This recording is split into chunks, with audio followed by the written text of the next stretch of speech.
But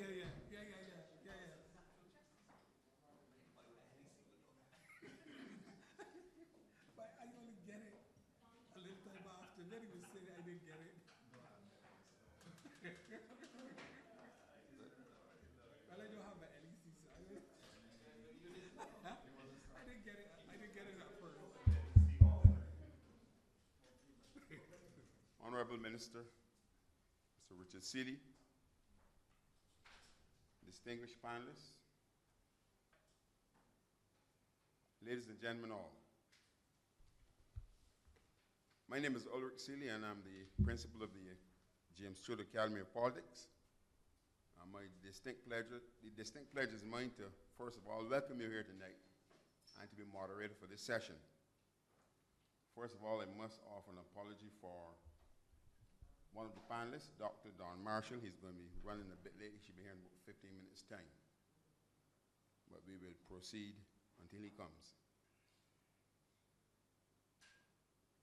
Someone was asking me as recently as today, what really is the James Stewart Institute of Politics? As its name suggests, it is an institution within the Democratic Labour Party for the basic purpose of building political awareness within the ranks of the membership, in particular and in general, to promote socio-economic and political education within the masses of Barbados as conditions permit.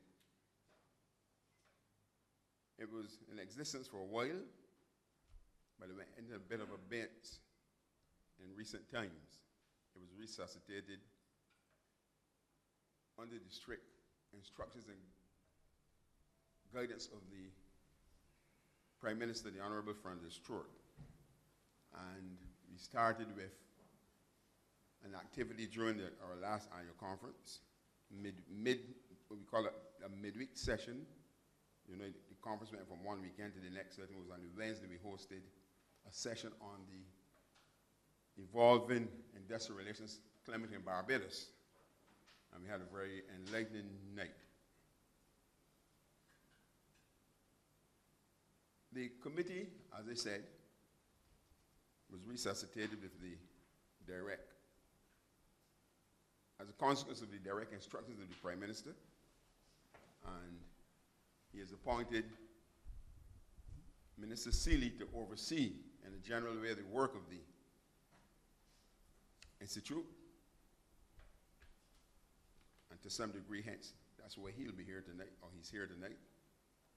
And I was given the pledge of being principal.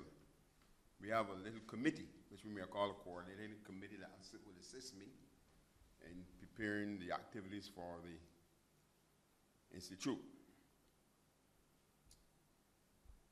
Subsequent to the successful activity during the conference week, we attempted two other activities in recent months, which did not come off. One was for weather purposes, the inclemency of the weather, where Minister Kelman was to speak on housing matters. And the next one was on transportation issues, slated to be by Minister Michael Lashley. I mean, there was a very extremely poor turnout, and we had to call that one off. But I'm heartened tonight to see a relatively good number here for tonight's session, and I'm sure that as the night progresses, more persons will join us. We thought it was a good idea for this time of the year, we can call this Independence Month, a few days away from independence, to really have a look at the issue of political independence, hence the theme, Barbados and the decolonization process, the experience of political independence. And I welcome one of the members of the coordinating committee, Ms. Caroline Jordan, who's just joined us. Welcome, Caroline. And we sought to put together what we would consider a very competent panel of relatively eminent persons to discuss this rather intriguing topic for tonight: Barbados and the decolonization process, the experience of political independence.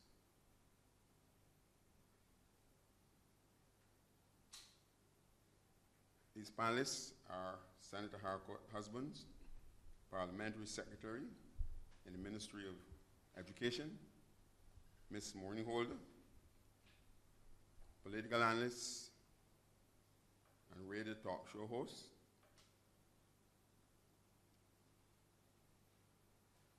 I don't know how many of you are ardent listeners to 100.7, but if you are, you'll be aware of her expertise in these matters.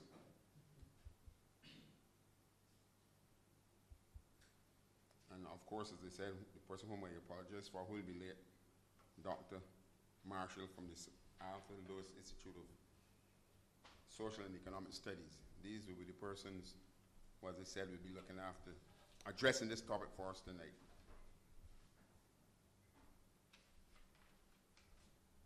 First of all, let me give you a little bio on these persons.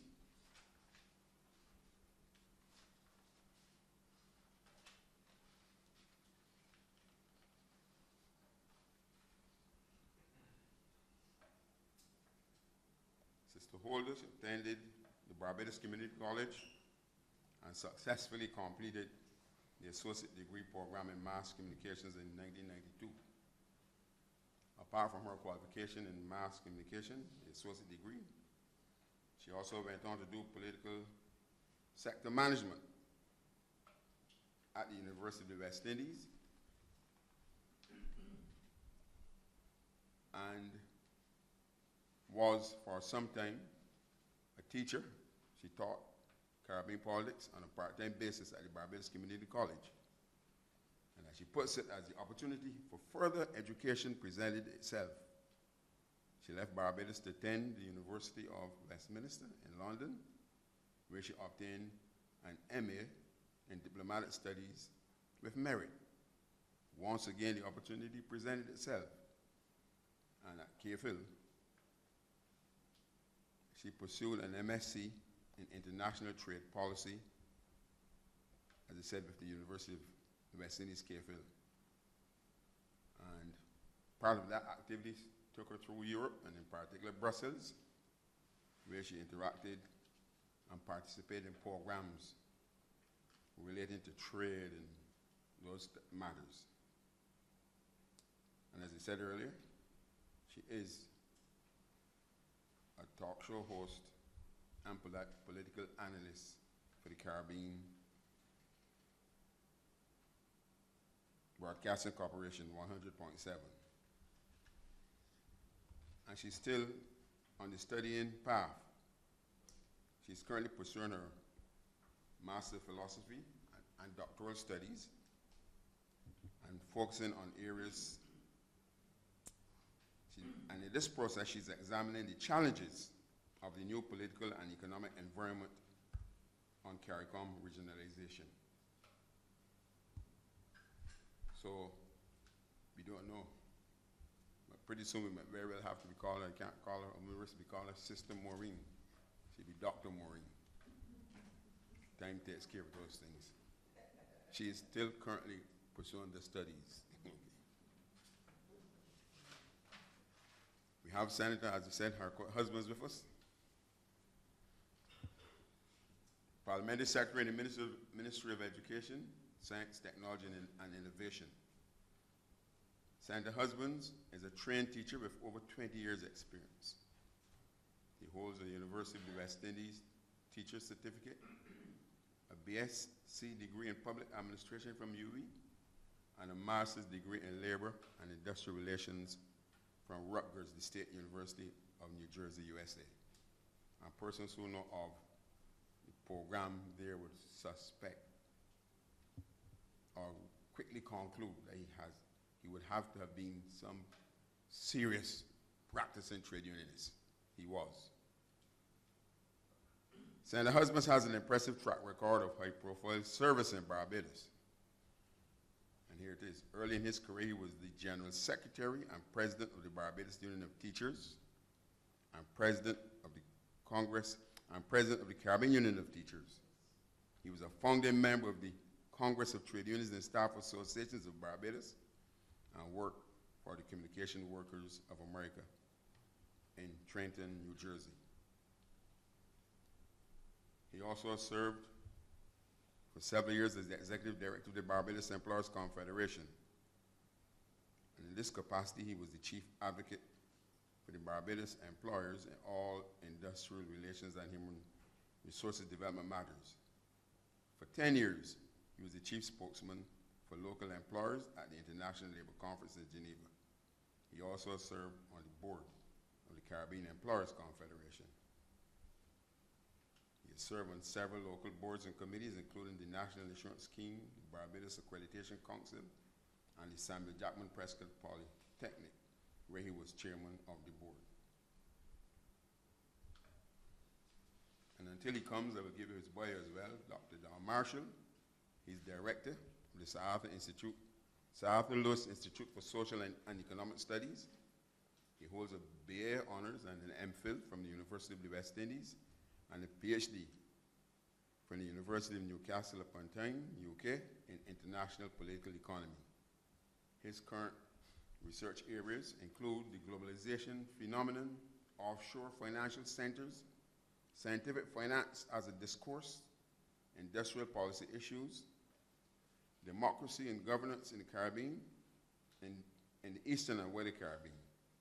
And he has authored a book, Caribbean Political Economy at the Crossroads, and he has co-authored several other books and contributed paragraphs, etc., to such books and journals in the areas, matters such as the nationalist tradition of Barbados, tourism in the Caribbean, citizenship, education, etc. Of course, matters that would be in keeping with a person being active in a discussion such as this tonight. Without much further ado, I will now turn it over to the panelists, and we will ask Sister Maureen Holder to the first speaker. The topic, Barbados and the decolonization process, the experience of political independence. Thank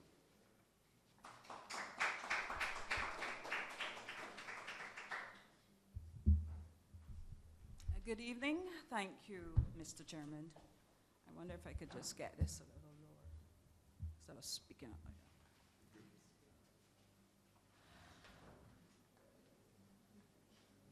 that. Honorable Minister, fellow panelists, ladies and gentlemen. Barbados and the decolonization process, the experience of political independence. I looked at this topic and I put my own interpretation to it. I came up with the idea to give you my experience with political independence. But before I give you my experience, I had to start by asking, what is the value of political independence in a post-Cold War environment?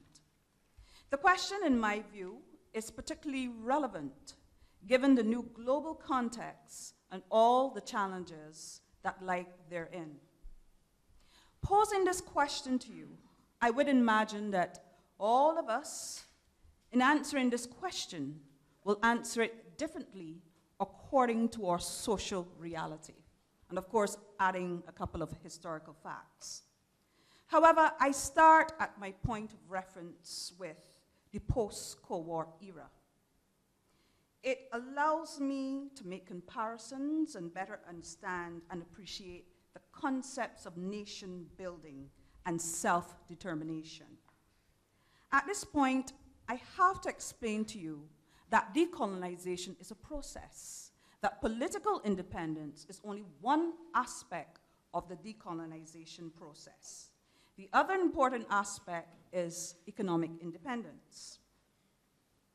But thinking about both nation building and self-determination, I use these as key indicators in my discussion because they point to tangible evidence that shows us that development has taken place. notwithstanding nation building and self-determination, are not the only political indicators that you can choose in assessing political independence. The post-Cold War era, as I mentioned, helps me to comparatively analyze the value of Barbados' political independence under a new dispensation. And of course, that new dispensation is the current context, the post-Cold War era. Now, this new dispensation started with the collapse of the Berlin Wall in 1991. It signaled the end of what we know as the bipolar Cold War. But during this time, certain political and economic developments took place. The developments that were taking place or have taken place are significantly different than compared with previous times. The differences are, it ushered in certain worldwide economic and political developments, such as the collapse of communism as a competing political ideology, to the creation of a new multipolar and new economic world order with a capitalist ideology. It created new governance structures and institutions, new security and environmental risks and threats, all of which would have some impact in one way or the other on Barbados. I'm not straying from the topic, but allow me to develop the discourse. Unreservedly, I say to you that while Barbados' political independence stands out as an achievement of nationhood, as it stands, Barbados has never been independent or impervious to the influences from outside and inside the region. For most of its developing life, Barbados has depended upon assisted development from either United Nations development agencies or from its former colonizer. We can think about the now defunct Lomé Conventions. Those were non-reciprocal agreements coming out of Europe to help newly independent developing countries with their development priorities. The point of all that I have said is to show that the conditions of assisted development would have had some impact on Barbados' political, economic, and social development in a positive and a negative way, despite Barbados' achievement of political independence. I hope you can see why I've established a context for you to appreciate how I went about answering the question that I posed to you earlier regarding the value of our political independence in a post-Cold War era. However, as I focus on our contemporary reality, I could not ignore the influence of colonialism on our current reality. Therefore, another critical question comes to mind, and it has to do with whether or not, in focusing on our contemporary reality, if we might have ignored the effect and impact which colonialism continues to have on our society after 49 years of independence. This thought brings into sharp focus the question of neocolonialism or recolonization, the likes of which seem to have found a path into our society via an international system of global interdependence. This system has occurred as a result of, but not limited to, new communications technologies, otherwise known as ICTs. The international global system of independence is primarily based on economic globalization. It cuts across national borders. It penetrates the national sovereignty of many countries like Barbados. Therefore, I put it to you that Barbados might have severed colonial ties with Great Britain some 49 years ago by attaining political independence. But today, Barbados now finds itself bound by a new and more powerful set of global forces, whether we like it or not. Those powerful global forces challenges many small developing states to remain relevant and economically viable. Barbados is no exception in this regard, even after 49 years of independence, political independence. I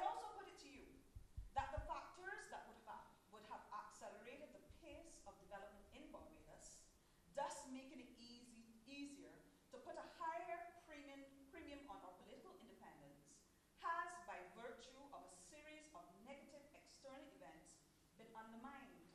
It is a reality that we must accept. Therefore, I argue that the relevance and worth of political independence, I beg your pardon, of Barbados, is bound up in the extent to which we are able to use our political leverage and policy-making space to build out a Barbados that is suited to the well-being of its citizens and suited to the times. So my experience and observations show me that there continues to be great reliance on foreign capital, donor funding, and forging economic and political linkages with various external partners to support and assist our own national development strategies. Barbados is not alone in this regard. Barbados during the 1960s and 70s and to some extent the 1980s had a lot more policy space and greater political leverage to determine how it should run its internal and external affairs while exploring opportunities for attracting investment to reduce our over-reliance on a monocrop agricultural system which remains a major remnant of our colonial past. We moved from the old singular model of agriculture. We moved into a more diversified economic situation via tourism, international businesses, and other services. We were given the assumption that this would accelerate our pace of development and afford us a certain degree of fiscal independence. Therefore, in view of all that was said before, we can get a sense of the value of our political independence by measuring to what extent we as a nation are able to grow our economy, create jobs for our people, and reduce high levels of unemployment and underemployment. I say that to say that we can get a sense of value of our political independence by measuring the extent to which we can independently shape and fashion policy to suit our needs. We can also determine the value of our political independence by looking at the amount of emphasis we place on social and human resource development in areas such as education, health, and other social services. In other words, the extent to which our political independence affords us the space to do things on behalf of our country and our citizens. Barbados is currently going through a process of change, but our political independence has not changed. But what has changed is its value, especially in this current context. I'm of the view that its value has changed because the long-awaited economic independence that is required to give more support and relevance has not been sufficiently forthcoming in order for us to place a higher value on our political independence. This may be an express concern of generations that have never experienced direct colonialization, those born after 1966. Perhaps for them, political independence might not have as high a value in comparison to those born before independence. Those born after independence perhaps are unable to see the value in the social and human resources available to them, and they may take political independence for granted. Therefore, this might largely explain why this social group may be inclined to place a lower premium on our political independence. However, without doubt, the tangible and intangible indicators of our nation building should give us a better appreciation of the true value of our political independence. The intangible indicators are our personal experiences, our everyday experiences, the rights, the privileges, and freedoms that we enjoy as citizens of a sovereign nation. These things cannot be so easily be taken from us. Therefore, in conclusion, it seems to me that the true value of our political independence can be measured by looking at where we are now in our historical development and comparing it to where we were before. In our assessments, if we are honest, we will see that much progress has been made, even though there have been setbacks. But even in our assessments, our answers will vary considerably and will be very much dependent upon the level of contentment that we feel as citizens of a sovereign nation state like Barbados, whether we support the government or not. These considerations that I put to you today is my experience with political independence and the reality associated with such. Though I put a high premium on Barbados' political independence, most certainly I do. Thank you, ladies and gentlemen.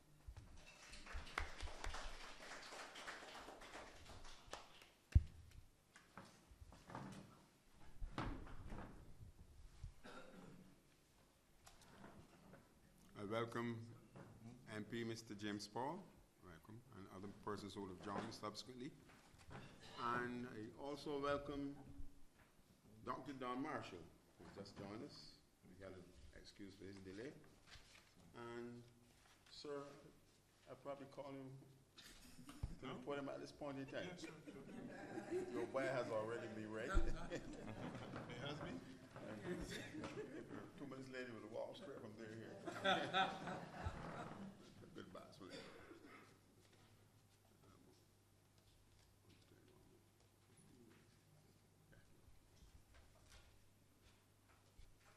Greetings, everyone, ladies and gentlemen, and apologies for my, well, the circumstances slight delay.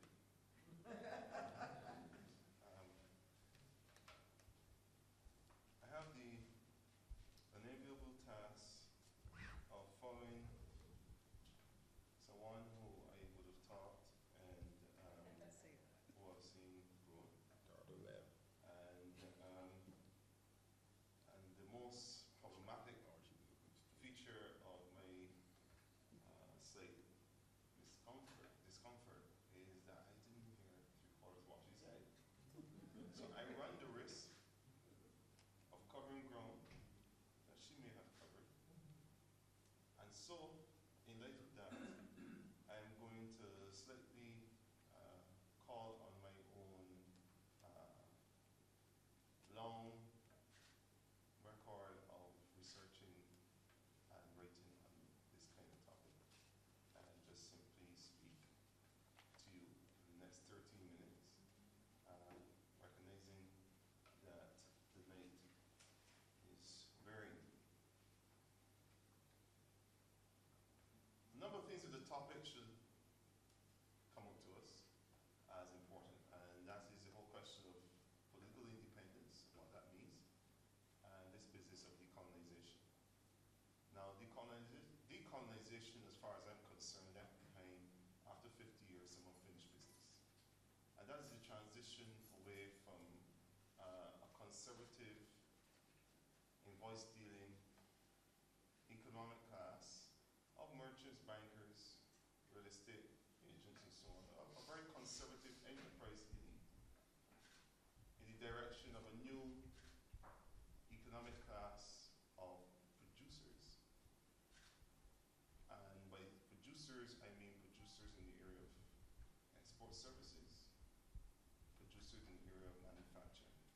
And when I talk about export services, I'm talking about value-added services that moves beyond tourism. Tourism has a long legacy that we need to accept or recognize as part and parcel of the bundling that represented the sugar slave enterprise. We might not be aware of it, but the history is quite clear that the plantations were organized as bachelor plantations and constituted in and of themselves welcoming societies. And I put in inverted commas on welcoming societies because a sort of proto-tourism was being promoted, where each planter would, as it were, as part of demonstrating his net worth and his opulence and his capacity to order and contour space and people, would quite often reach out to his friends and elites in Britain and other important ports and invite them to visit his plantation. Well, it was understood to be Barbados, but you were really visiting his plantation. And on the plantation, the enslaved people would, in a collective act of slave civility, doff their caps and do what is quite appropriate to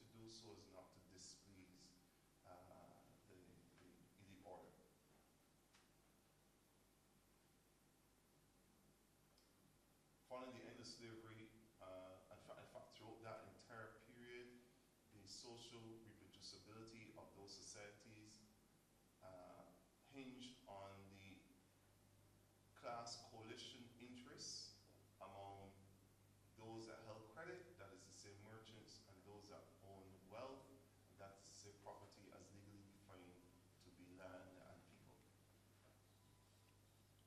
The combination, that class combination, would continue through and past the moment of the ending of apprenticeship, and would continue to make for modern Barbados in the direction of incorporating petty bourgeois, black and brown, and East Indian merchants and professionals. And I am not making light of these developments, however, because all of this is testimony in some part to the hard work that many black, brown, non-white persons made in relation to bettering themselves, improving themselves. But ultimately, they became part of the elite strata of society. And in the mix, what you had was an economic model that bore the imprint of the historical legacy of services. So the predilection or the preference of elite Barbados going back into the plantation economy days was about services, whether it's tourism, and because of the expertise that merchants brought to the to credit and to affairs and to managing encumbered estates and so on, they brought financial acumen, and this financial acumen led to what we would come to understand to be our advantage, comparative advantage in the area of providing financial services. So this isn't, according to the literature, we are not a known offshore financial center because Britain created the euro-dollar market, and with the competitive deregulation of many markets in the core states, Caribbean states, they rushed to, as it were, put in place the requisite legislation to attract international business. I've been writing against that kind of narrative because it treats the Caribbean as epiphenomenal to developments in the West, and have said our plantation economy and history also fed into why we, among all the rest in the world, grew phenomenally fastest in attracting international business. A conundrum and puzzle that has not been explained in the literature, using Western frames of treating how we have become so good. And the we here is represent the fact that of the top 11 international financial services providers in the world, 4 are from the Caribbean. Okay, Bermuda, Cayman Islands, Barbados is number 11. Bermuda is number 1. Bahamas is about 3. And never mind the spiel, the negative spiel you hear in the press about so-called sham activities, so-called money laundering activities. Again, we should be sensible enough to recognize that the nature of the international financial system is that many create, or many engage in many crimes against the economy, many engage in many scams, and there are venerable financial institutions in the West that have also been from time to time be exposed for fraudulent behavior. So there's a lot of corrupt behaviors that occur across the gamut and the geography of global finance, and this signaling out of Caribbean offshore financial centers for special blame and special focus. It's just part and parcel of the attempt to tilt the competition away from spaces that occupy, that continue to reap a harvest in the direction of other spaces like Paris and so on. London being the biggest offshore financial center in the world. So we had a historical legacy and preference towards services, and we've been milking that ever since Rock of Ages was a pebble. We've been trying to refine and reinvent that comparative advantage and competitive advantage, and it's all to the good. And for most of, I would say for about the last 35 years of the last 50 years, we could see an improvement in the well-being of many persons because brought some pillars, yes, some palliatives that afforded a country like Barbados with the correct visionary leadership to take advantage. And this related to things like preferential trade treatment, things like a Cold War facility that would allow countries like ours to bargain their allegiance in exchange for cash and inducements and so on, you know, a USSR versus a USA, and then you could get technical expertise and so on if you play your foreign policy right. Foreign capital back in those days were drawn to cheap, basic skill labor platforms, and that is what we offered. That's why we had a moment in time where we were doing well in electronics and garments and so on. We could treat to the unemployment problem in that way. And loans were on offer from a variety of banking institutions at affordable interest rates. This is all I'm talking about the years before what became known as the decade of debt, which is the 1980s. I'm also talking about the time. I'm also talking about a period in time when there wasn't such a thing as high debt servicing and paying that we have today. We're talking about a time when finance was but a servant of the economy and the state, and not the master of the economy and the state, as it is today. A time when most economic crises took on the character of a balance of payments crisis, and not a crisis in the availability of credit.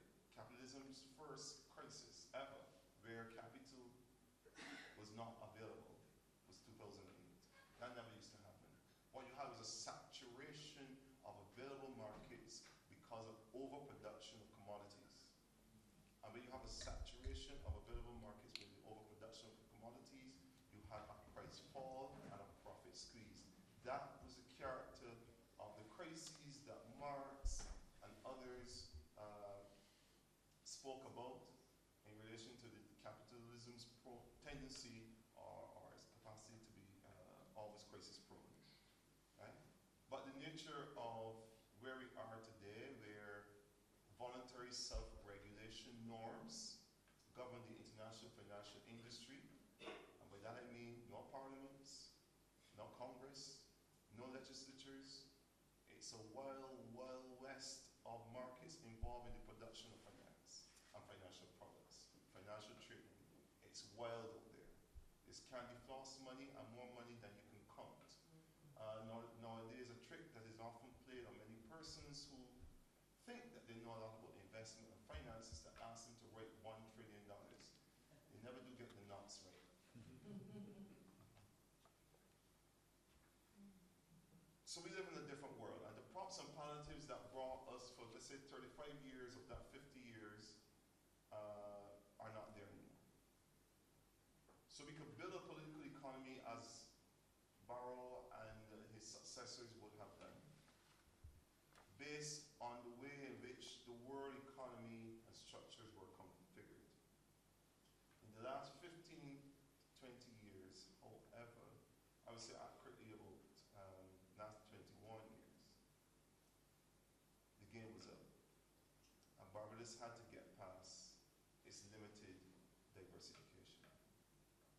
Now, economists don't talk like this because they're trained quite understandably to address the fiscal and the immediate.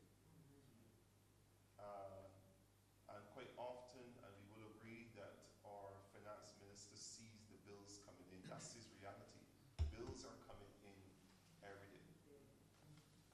And if you know anything about, as you, I'm sure you do, about running a household, you can't think, sometimes you can't even think of your daughter or granddaughter's education plan when as Contour saying the light bill quarry we want with.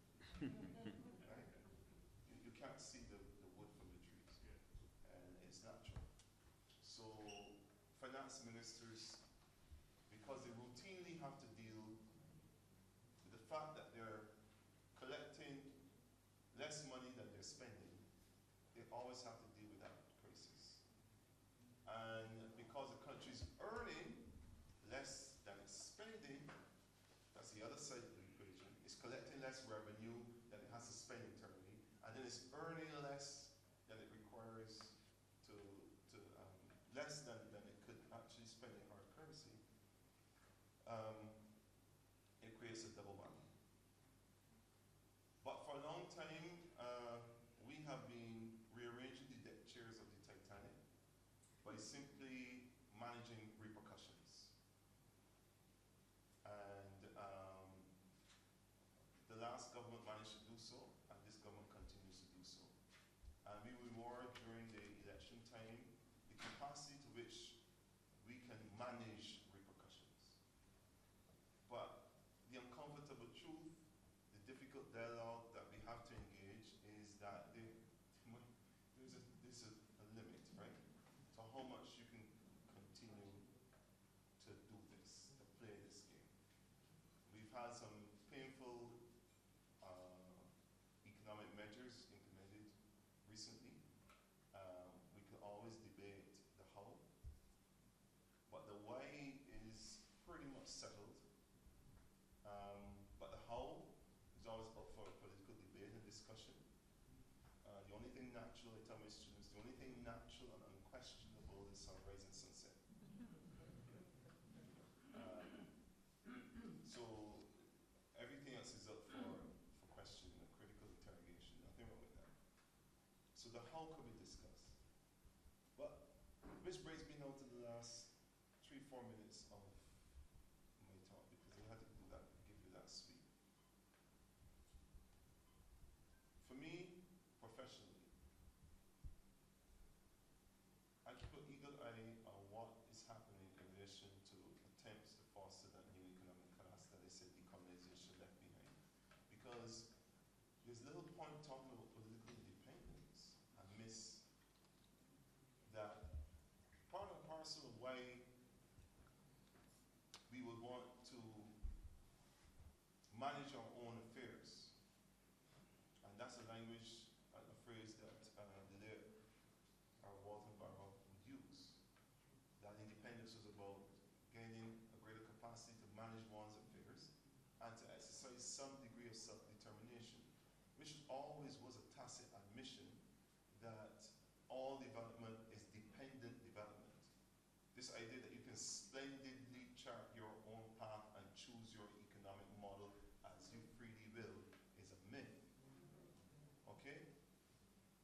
It is how you're going to navigate globalization, how you're going to live productively at the margins, because we must accept that within the global power states, in some respects we are at the margins, but how you're going to live productively at the margins, these are the kind of subtleties that we expect from our state managers and leading elements of the economic class. I don't ever leave them out. They love to be left out, but I don't leave them out. Because they have a responsibility. They have a responsibility like our political managers and the leaders of all our institutions. But I'm afraid we are saddled with a strong anti-social change coalition in Barbados. Very strong lobby of career bureaucrats and entrenched business interests, held together by ties social, held together by ties going back to school, lodges, and so on, where we have policy discussion occurring within an echo chamber. They all understand each other's point of view before it is finished, before it's completed, before the thought process is over. So, we have a renewable energy sector. I'm just going to give you an example of what it is. In 2009, 2010, the Barbados Renewable Energy Association was formed. Brilliant. I happen to know about this very intimately because the BIDC, which I was then chair of, launched the initiative, worked with players in the industry, and we launched the initiative. And the BIDC was supposed to be a secretariat of that initiative. And a peppercorn rate was supposed to be made available for the office of the BREA. And the mission was about building a sector. And the view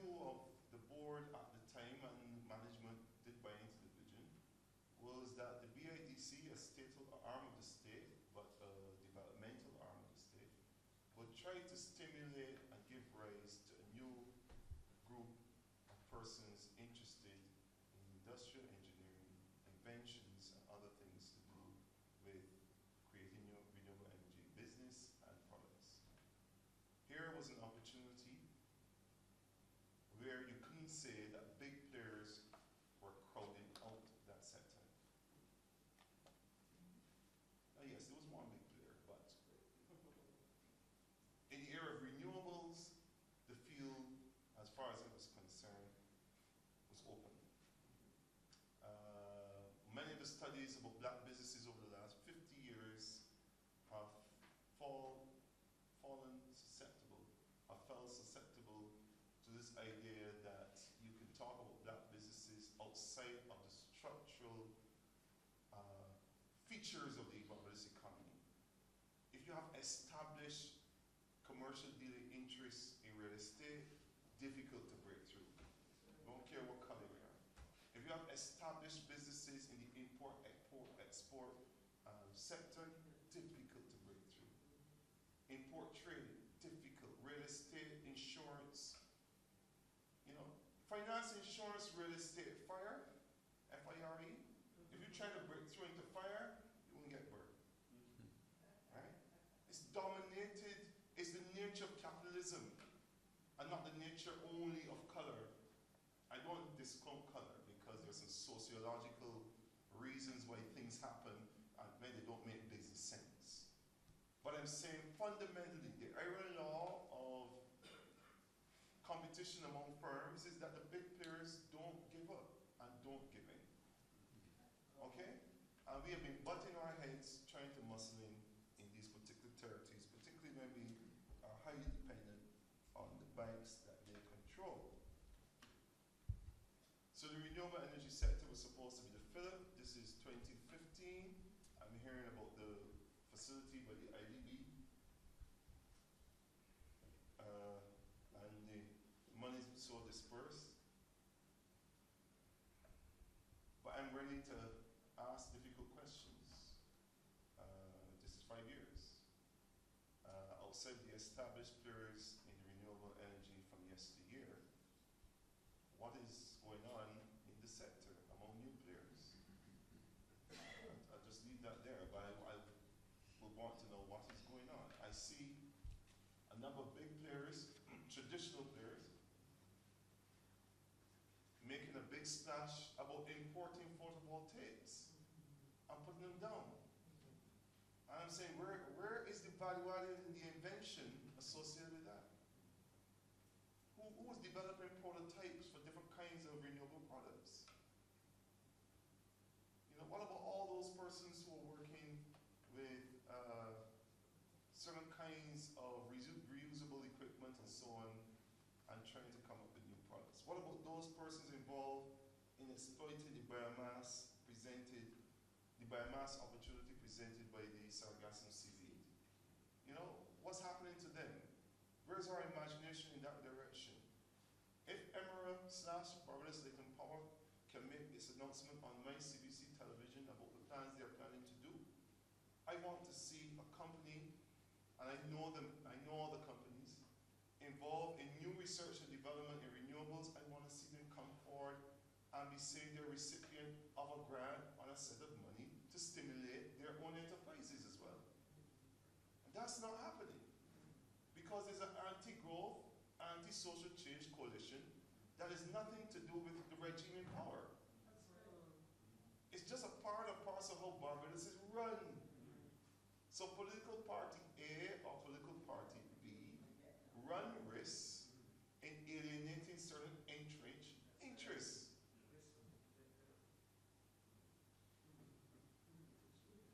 And so I made the unfortunate mistake a week and a half ago of calling in on a radio program during Christmas, where the ads running, to have a conversation about Mike Sorley. And this goes to the heart of what I talk about when I talk about independence. We live in an age of globalization.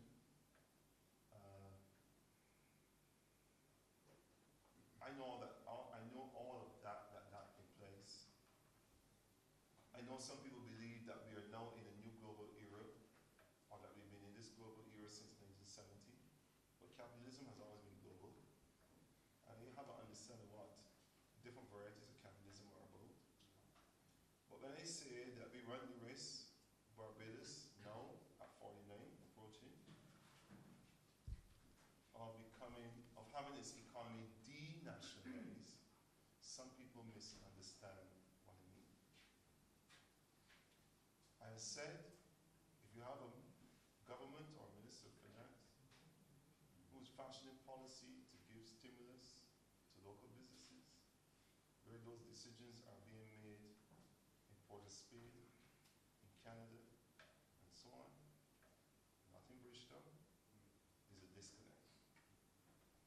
There's a disconnect.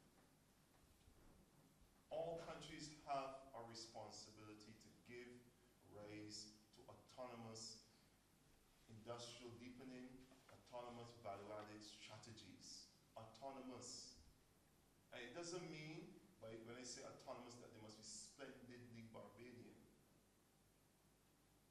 But it must be splendidly developing the Barbados' productive capacity. So the person that owns or runs the company doesn't necessarily have to be Barbadian. But we want to know that the productive capacity of the country, the industrial capacity of the country, the services capacity of the country is constantly deepening.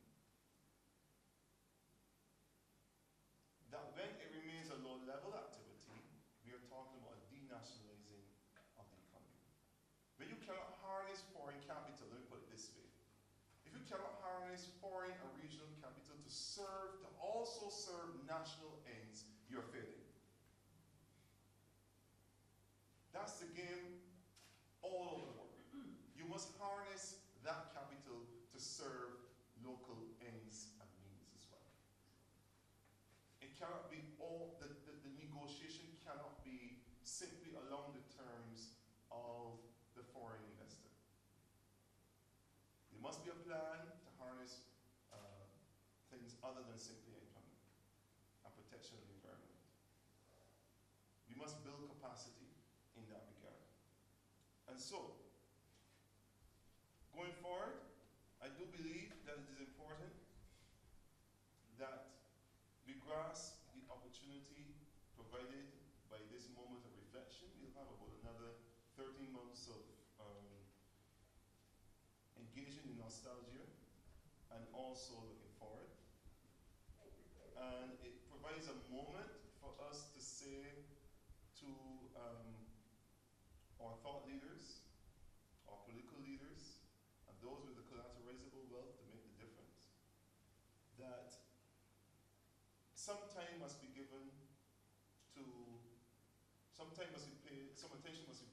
to the question of inventions, process involving inventions, whether it's in agribusiness or tourism or manufacturing, that we need in all those sectors diversity, value-added, innovation.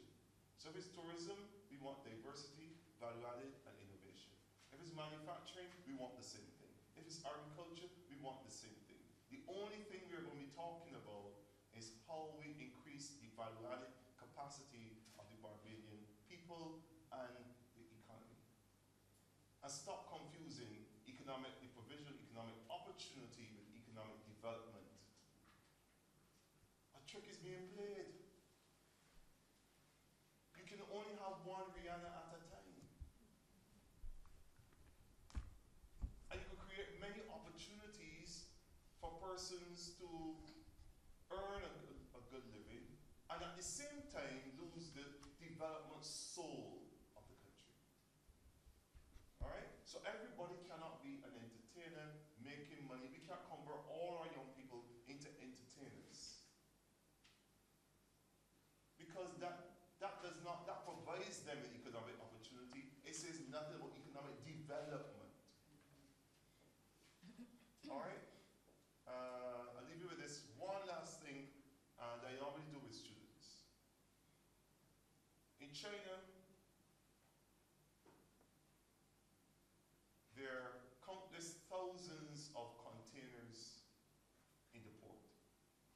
various sports. That's a clear indication of the production of things. In the United States and Britain, there's a lot by way of websites, a lot by way of economic opportunity. If you look carefully what is happening, a lot by way of economic opportunity is occurring across these countries, but the economy is being hollowed out to the point that young people in the United States face the prospects because of robotics and other inventions of jobless growth. Indeed, jobless growth is the new normal. And that all that has to do with a paradigm of development that confuses economic opportunities with economic development. You must develop your productive capacity. You must build an autonomous industrial services deepening strategy.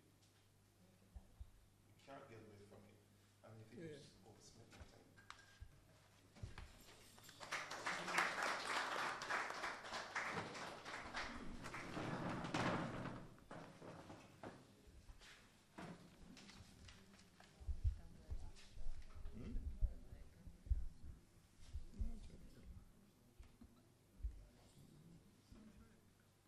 Acting Prime Minister, Mr. Chairman, Acting Prime Minister, Honorable Richard Seeley, distinguished guests, ladies and gentlemen.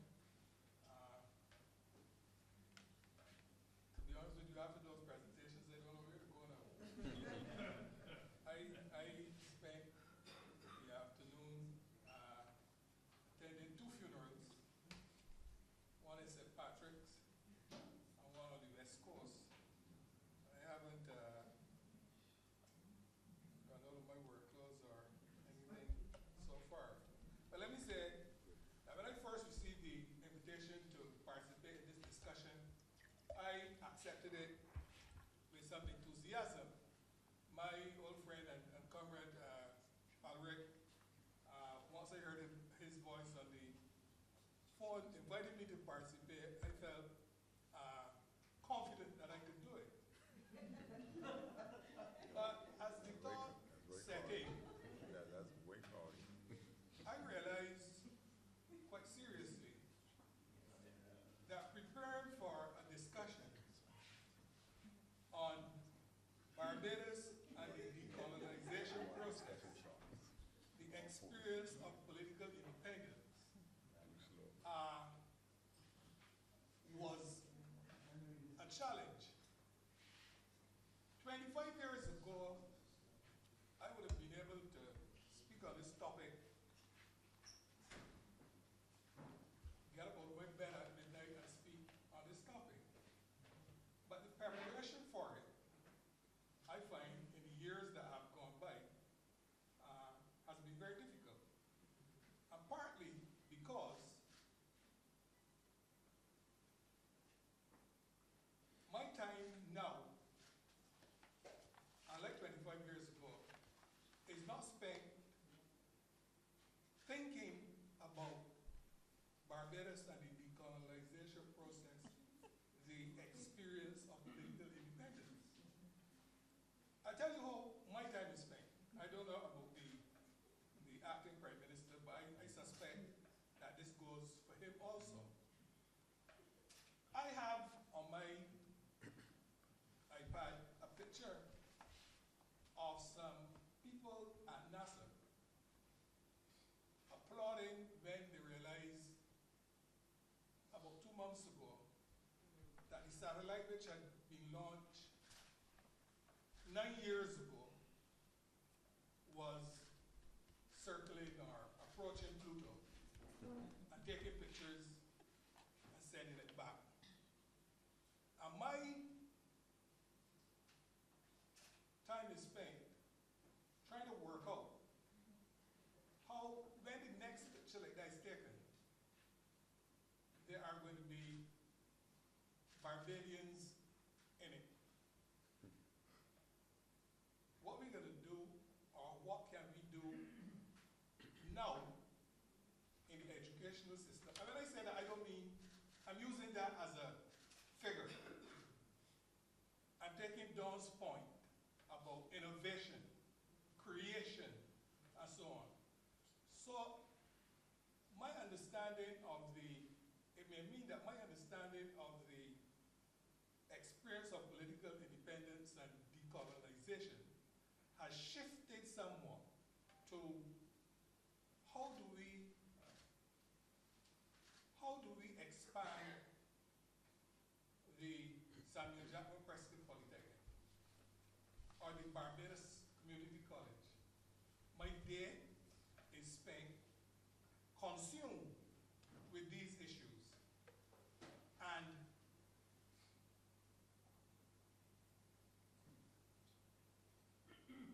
I think that the topic as set out, and I'm looking at it now from the perspective of a person who has to make decisions every day, and decisions that affect real people in real life situations.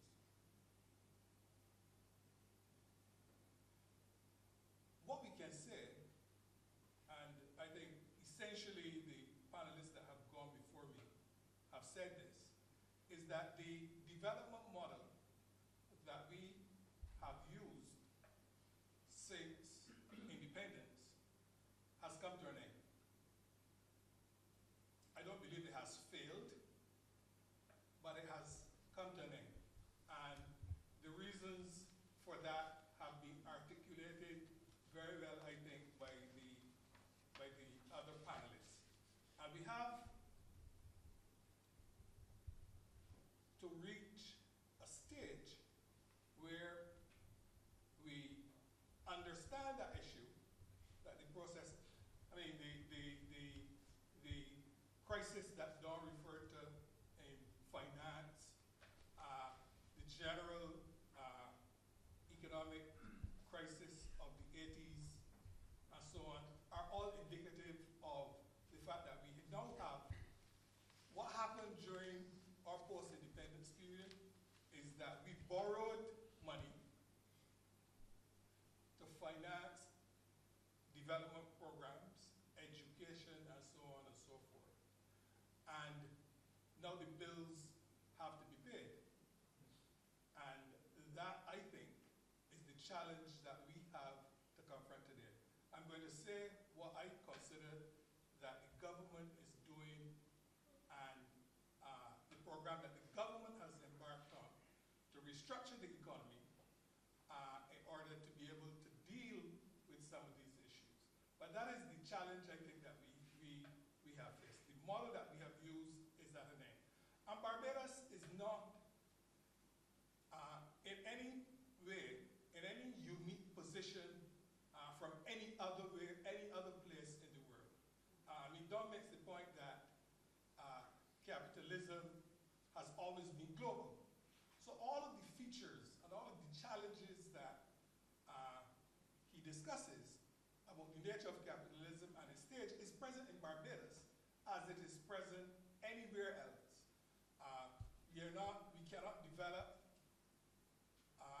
a strictly Barbadian model and a Barbadian way of doing things. We have, I think, to discover and find creative ways to solve some of the challenges that confront us. But when I talk about solving problems, resolving issues, and issues that are of a day-to-day nature, one of the things I've come to realize since coming to this aspect of my life is that when I go to make a decision about anything, it can't be based on my own ideological or philosophical outlook on issues. And the problems and challenges and the decisions that we have to make, I'll give you a good example. We have in Barbados a school that is an international school. international baccalaureate. And any first question we have to confront, is that a school in the sense of Leslie Hall or Combermere being a school? Or is it really foreign direct investment? And I hold the view that while it is a school, it is also a key ingredient of foreign direct investment in Barbados. So when we have to decide on work permits, matter that is before my consideration now, when we have to decide on work, how do you have an international school in a country where all the teachers are natives of the country? How do we, and having been a teacher, why, if we encourage foreign direct investment of that type, how can we then say to the people that we are not giving you any work permits to bring foreign labor, when the very nature of the investment, it is not an international school unless you have international people from around the world teaching, maybe teaching Spanish. Yes, it's true that there is some Barbadian teacher of Spanish who is finding difficulty getting a job. So these are the kind of issues that we confront on a daily basis. The other issues surrounding political independence and decolonization, I notice now in literature, in novels coming out of Africa and to a lesser extent the Caribbean, but many third world countries, that the writers are now confronting issues. These are people born since independence, are now confronting issues dealing with the societies in which they live without any reference, overt reference, to issues of colonialism. So that it is very rare now to find people writing in Africa, in the Caribbean, like Chinua Achebe wrote, and the issues he dealt with of colonialism. We have people who are dealing with societies that have been independent, as we will be for 50 years, and are saying, throwing up issues that the current leaders, whether in politics or in business, have to resolve. So even in the area of literature, I think this is a growing trend, and I hope you are following me clearly in what I'm saying.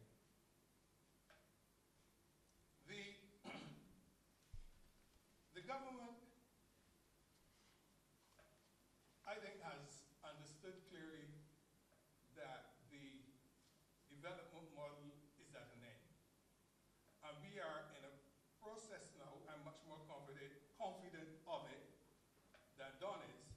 We are in a process of severe restructuring. And we have attempted to tackle the restructuring at several levels. All things can't be done at the same time because, well, that would lead to even more confusion. If you think what is going on now is confusing, if we attempted to do more things at this time, it would be even more confusing. One of the issues, two main issues that the government has attempted to deal with, and they're, I think, for quite clearly obvious reasons. One, the tourism industry. And when I say that we are solving problems of real issues and real lives, we have a situation where hundreds or thousands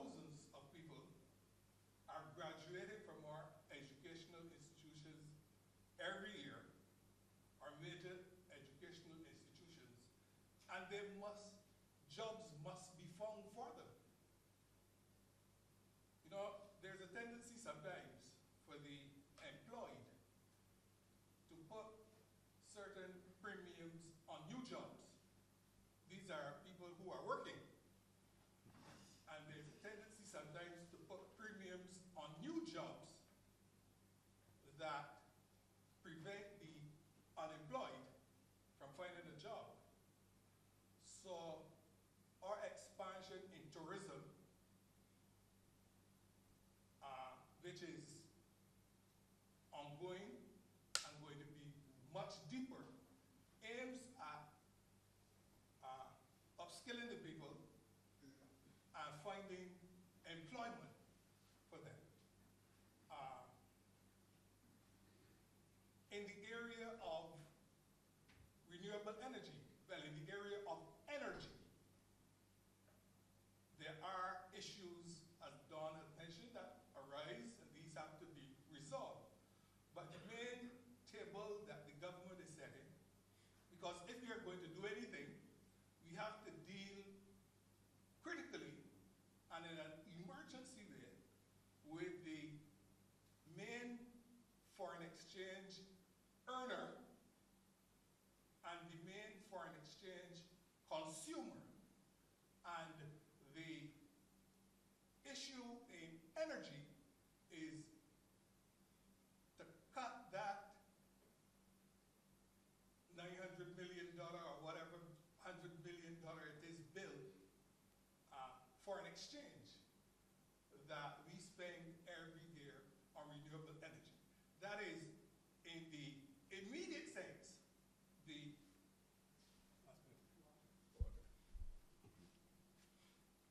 that is in the immediate sense, the role of government and the task that government has set itself. Now, I take the point about the issues of class and domination and so on in the sector. But essentially, these are issues that will resolve themselves. I take it. But we cannot delay the process while we try to fix every aspect. And let's be frank.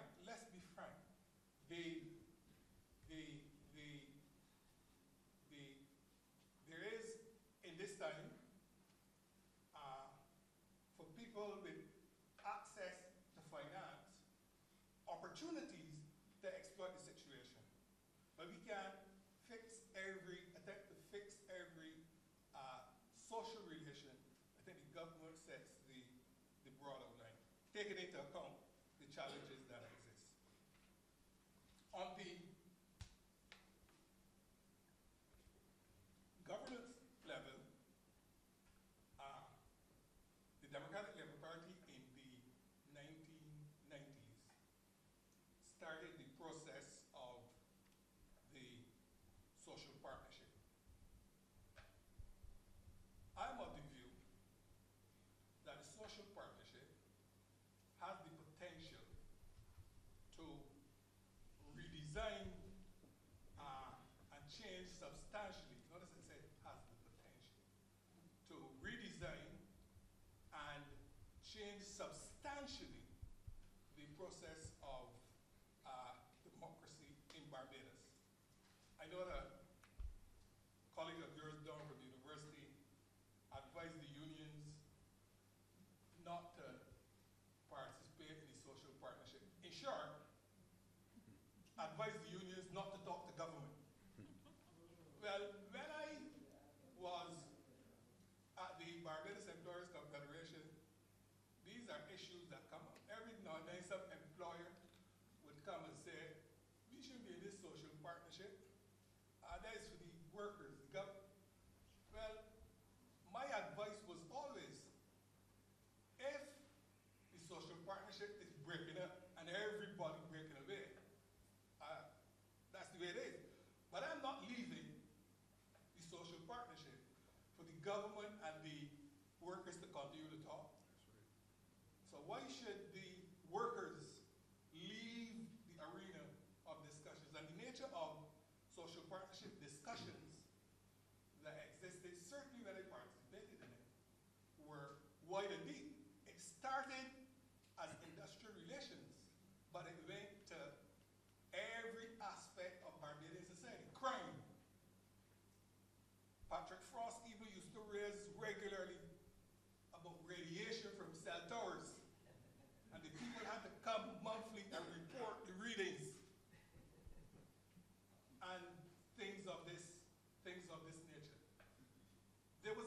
in Barbados when the Minister of Finance decided the issues of the budget, pretty much still.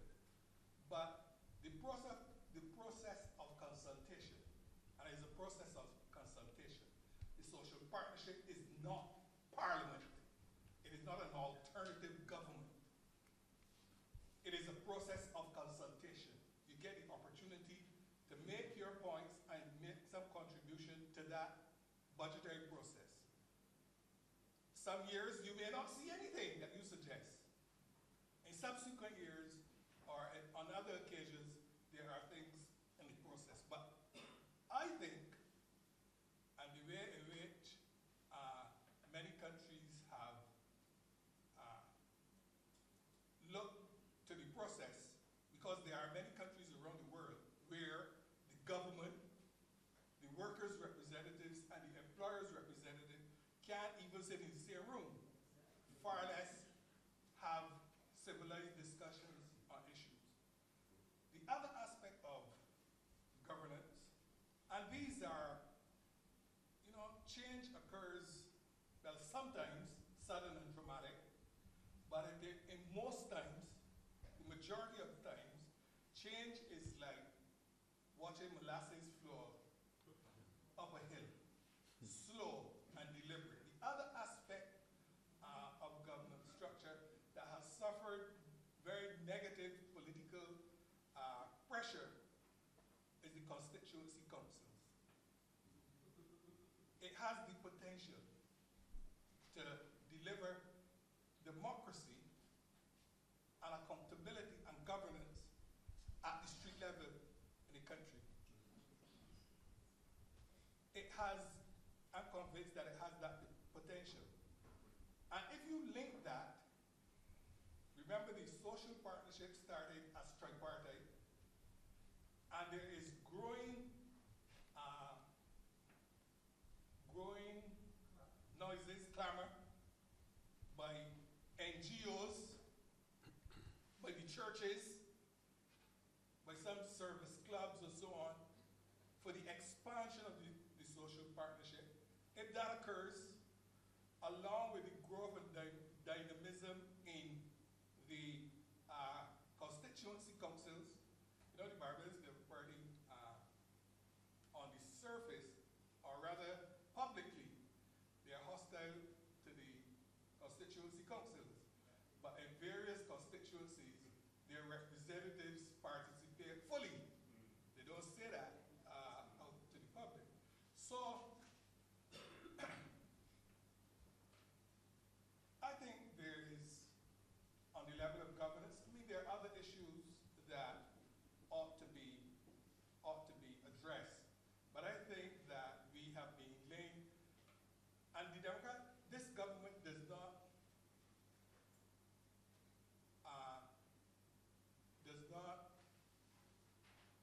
identify enough with the ownership of the issues like the social partnership and so on, and public relations.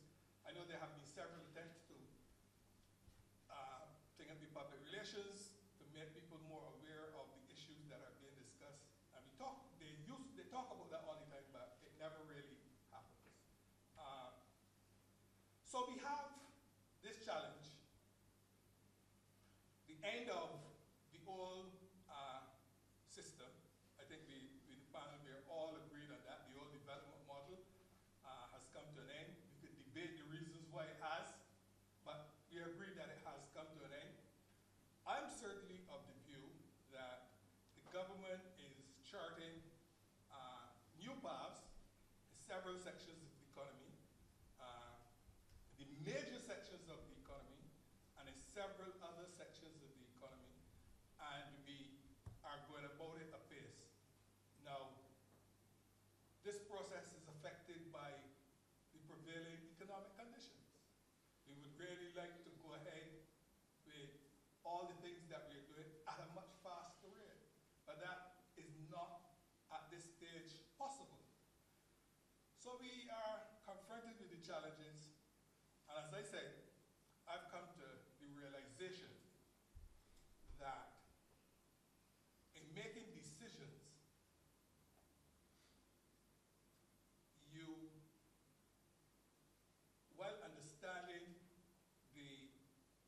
philosophical and ideological issues around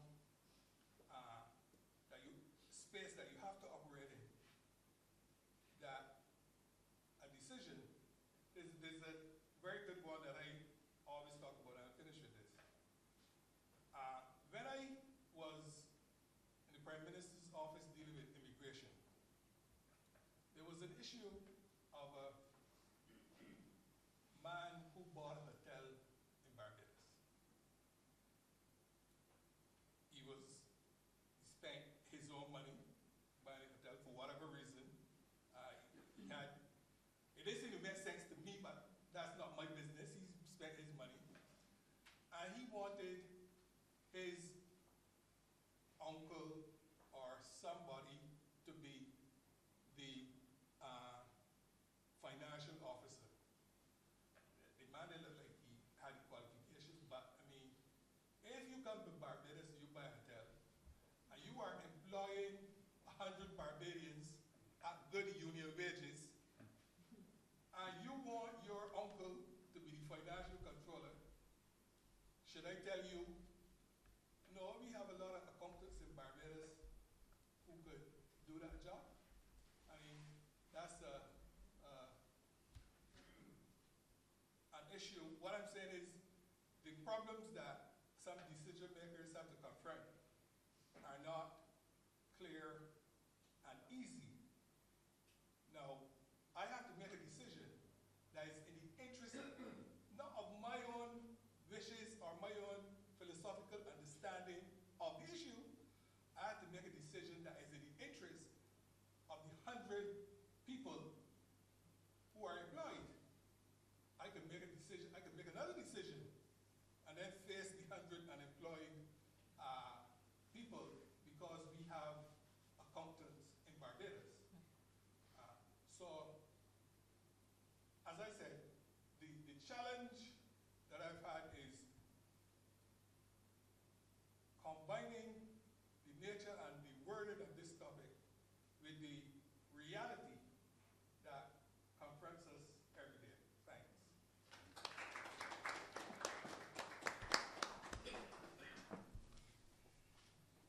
Before I open the floor, I just allow the panelists if they want to interact with each other. So let me do that. They defer then to the general body. Questions, comments?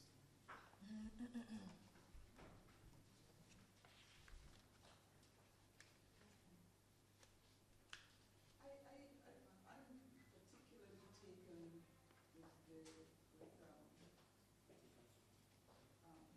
Husbands' presentation.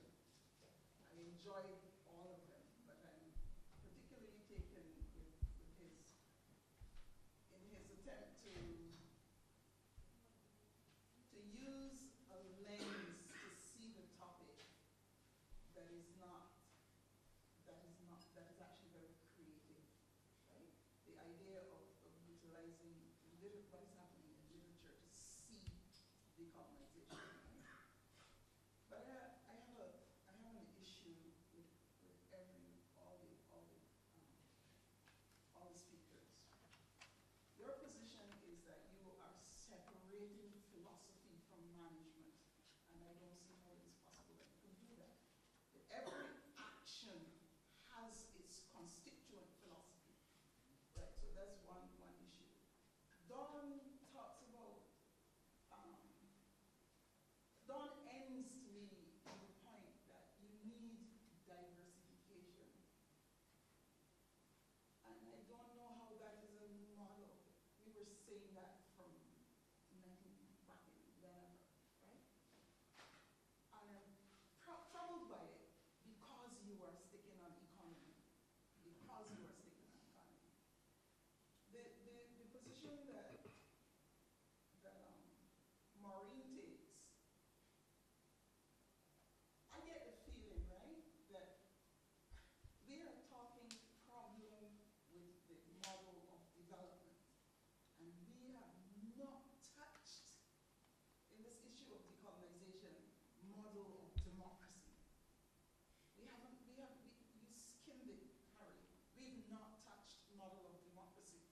So, for example, when we talk about, when I listen to you talk about what will there be for our young people, where are the young people's voices in that decision?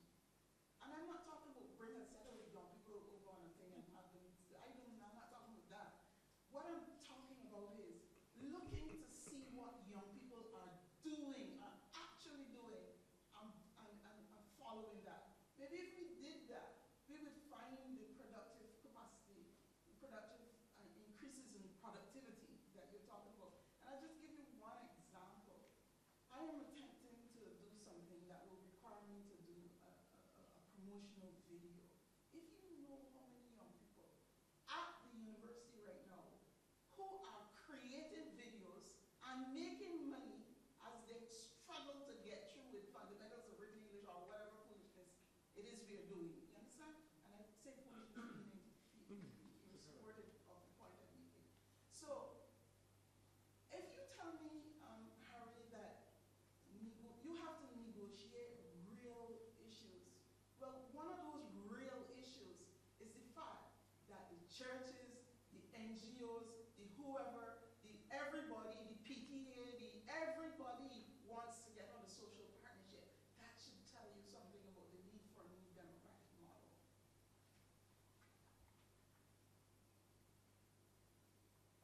Can I respond directly to you? You want us to I was respond, ready, right? I was ready for you to come again. I didn't know if I thought it was a general statement. Good questions, good comments, Margaret. Always provocative. And there are a variety of ways in which you could approach a topic of this kind.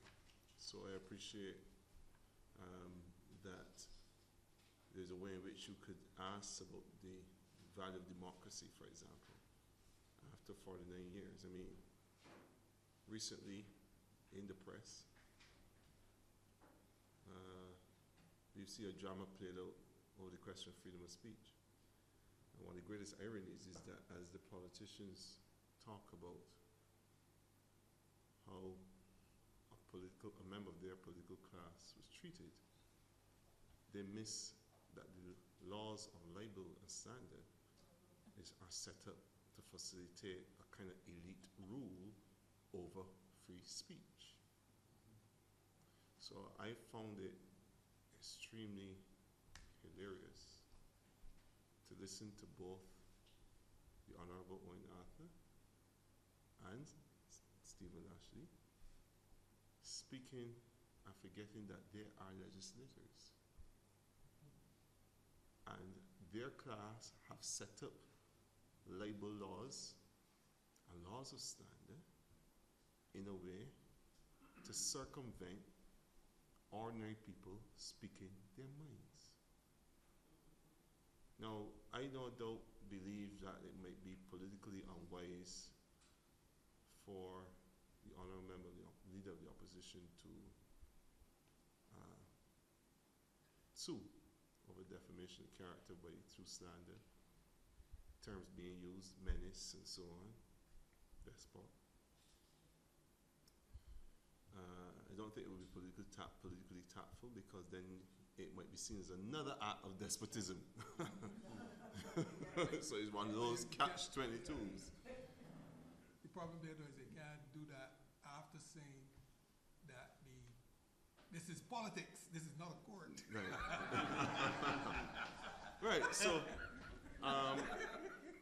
but all of that is to say that a lot of our institutions require lofty ventilation.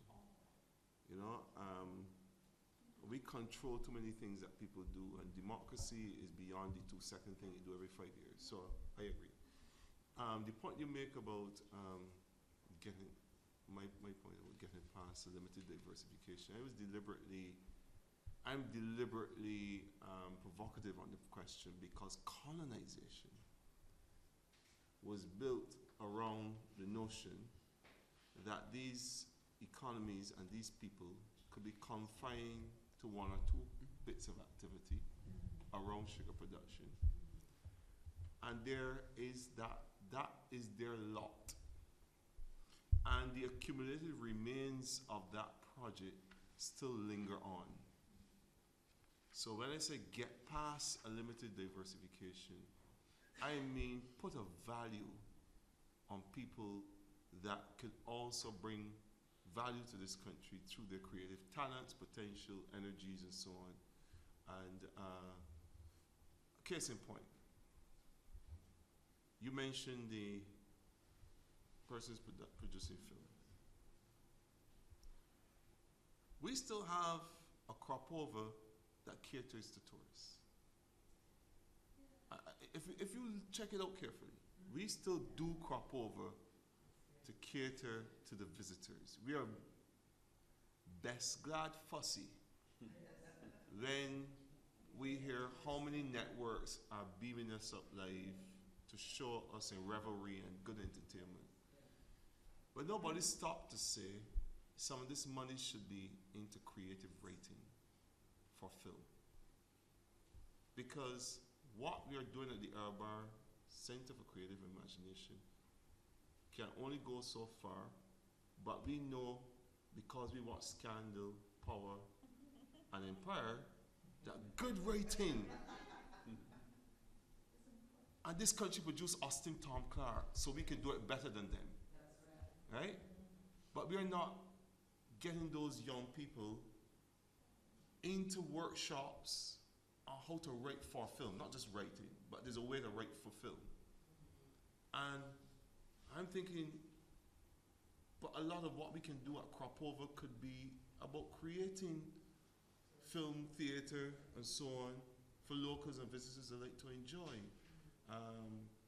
You talk about if we remake Bridgetown into a major hub for short film, theater, beyond Laugh It Off, right?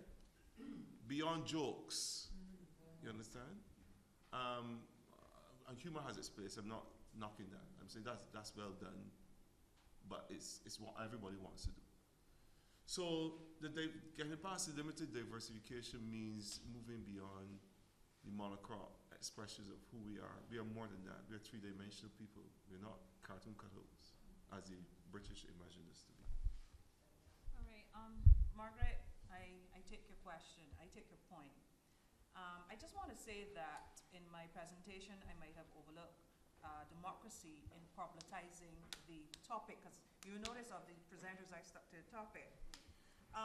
It's an oversight due to our experience with democracy throughout, our historical involvement with the non-aligned movement, our calculated and careful attempts of our previous leaders to avoid any aspect of socialism based on what would have happened with Jamaica, Guyana, and Grenada. So it is almost taken for granted that we would problematize democracy, but you've given me certainly something to think about, and I would attempt to look at it for my own personal research to see how you could problematize the whole issue of democracy, but a good and well-made point.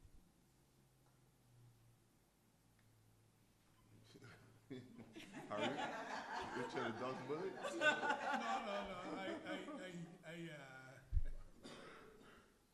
I'm in agreement with you, Margaret.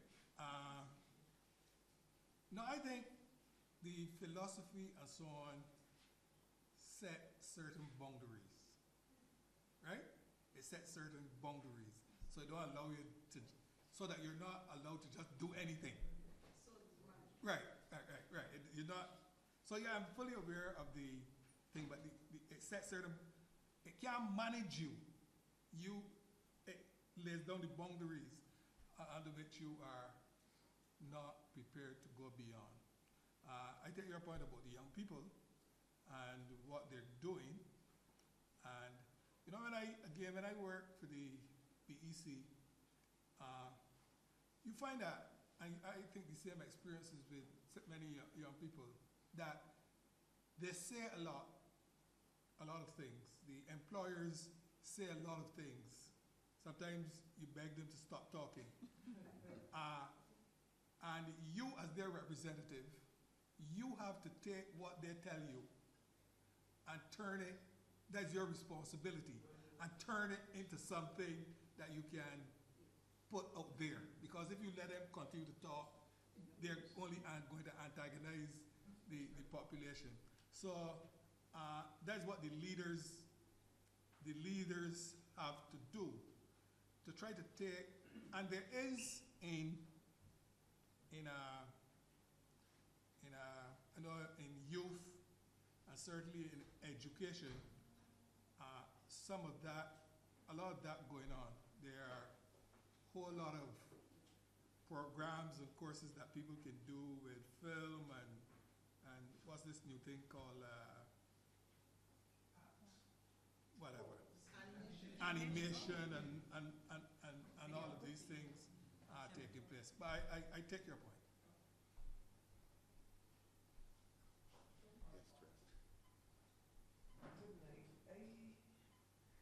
I was privileged to be at a seminar today, and there was a panel discussion, and the topic at that time was the business environment has changed. Our trade unions changed. And it seems like it's the same topic, only you can put different words in the statement. I said then, business have not changed as the bottom line still remains the bottom line. And I think I now have to change my view, listening to Dr. Don Marshall, that business has changed, even though the bottom line is still the bottom line. They seem to have diversified to the point where they still are able to keep us tied to the idea of contributing to the success. So I need you to clarify for me if what I have understood is correct. And then if we go to what Senator Husbands have said, he said there are lots of persons coming out of UWI, graduating from UWI, and you have to find jobs for them. And my question, if I understood what you were saying, my question to that then is, why do you have to find jobs for them, one? And two, do the majority of young people want you to find jobs for them? Or can we take Margaret's point almost in totality, so that you see what they are doing and then try to organize it in such a way that they then benefit? And the last question I want to raise, I'm not sure that I have it as a question, but it is, I noticed that just after election, there was a sudden fall in the foreign reserves. And I wondered why. And two, one woman was missing. I was overseas and was told that one woman was missing. But it caused such a stir that we then realized that there was all kind of technology in Barbados that wasn't used previously for similar situations, but was then used for this one woman that was missing. I want your help on those issues. Yeah, you know? I can leave the one with the woman missing. I probably spoke loosely when I said jobs must be found. Opportunities must be created. Right, that's more precise. You can deal with the missing. Business, no, I'll leave that to you.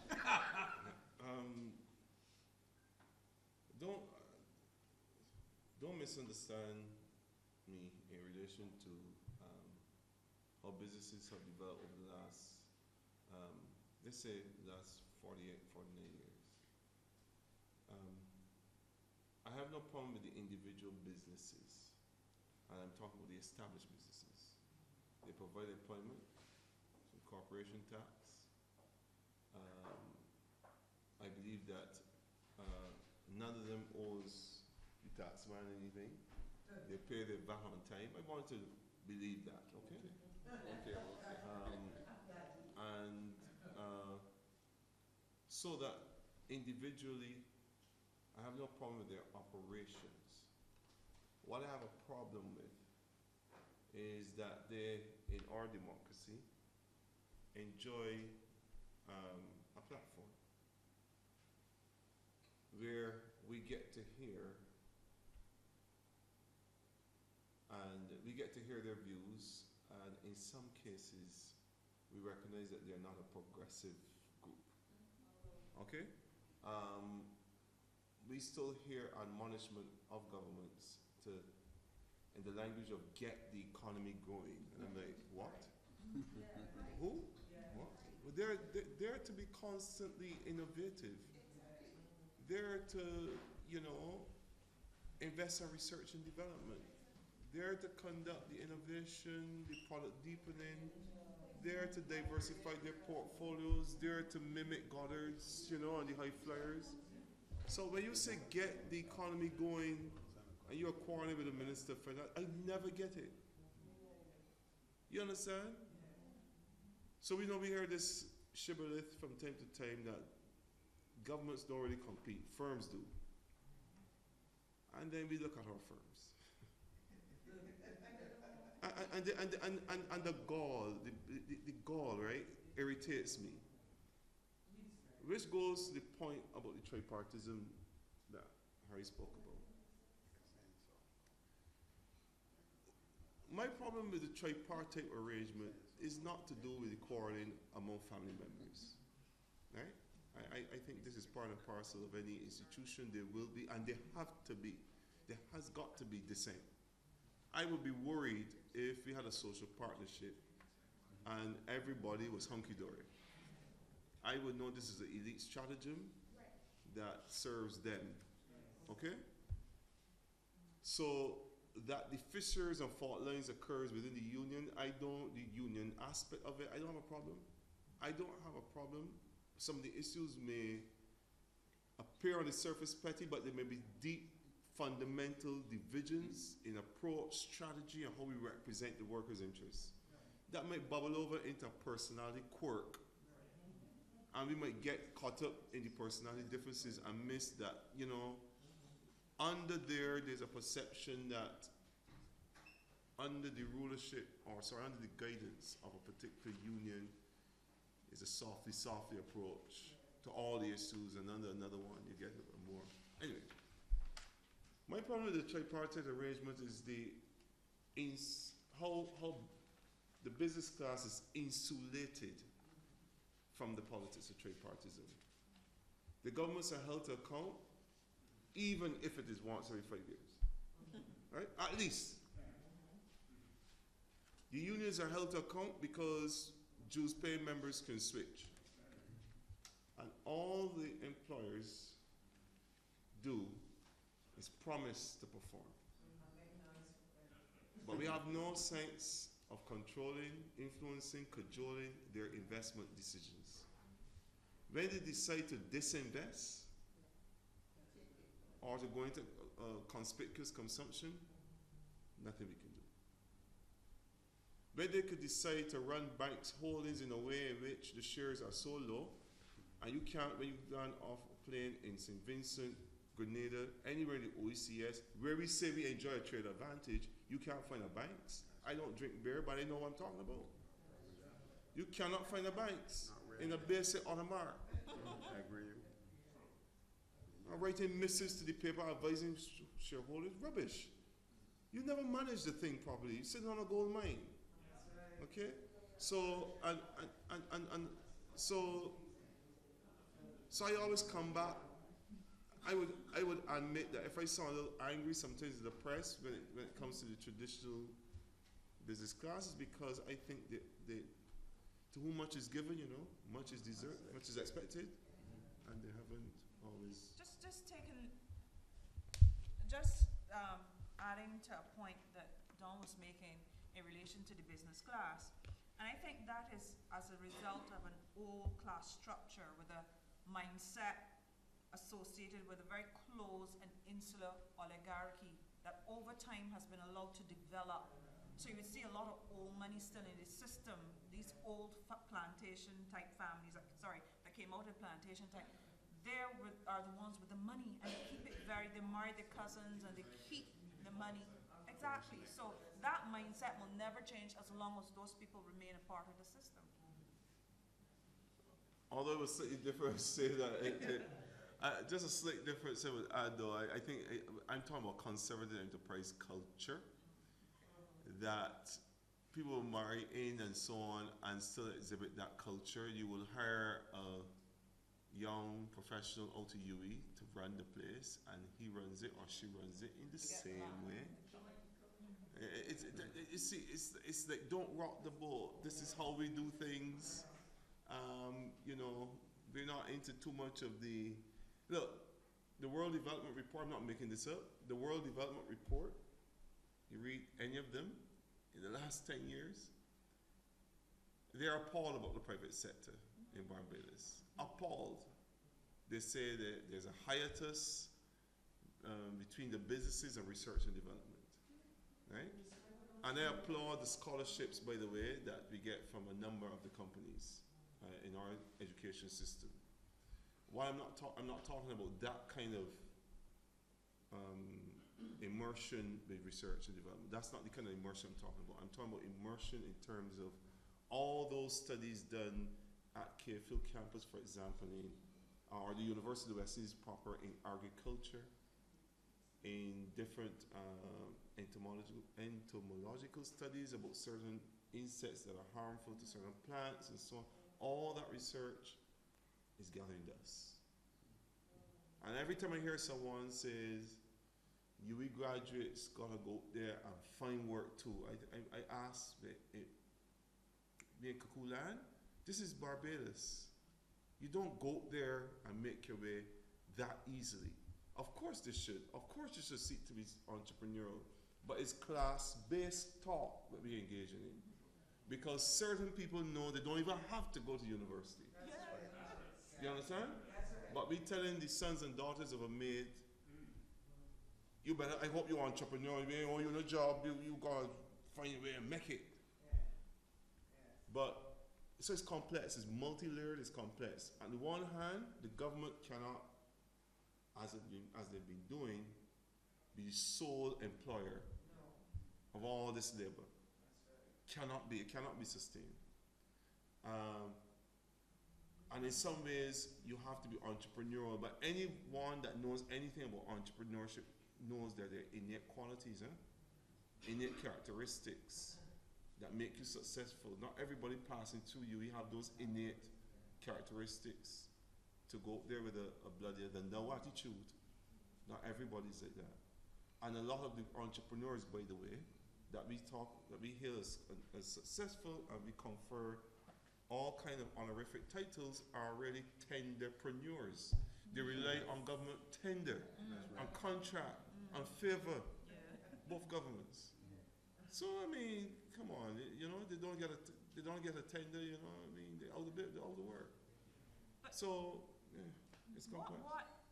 I think I don't know how many of you would have observed that the same names and the same faces that are involved in the hostile or attempted hostile takeover of banks are the same people that are responsible for the demise of what was known as a BSNT. Yes. And that should tell us something. That white oligarchy, old money, those directors, those types of people are part of that business class that Dawn is talking about. And they're not hiring white people, forgive the use of the term, I don't mean to turn it into a racist thing. They're hiring young black professionals to buy into a kind of a mindset, a kind of a thing that they have going on. And it's very, very interesting. In another 25 years from now, I hope I'm alive, I would like to see how things play out. I will wait to see if the takeover of banks is concluded.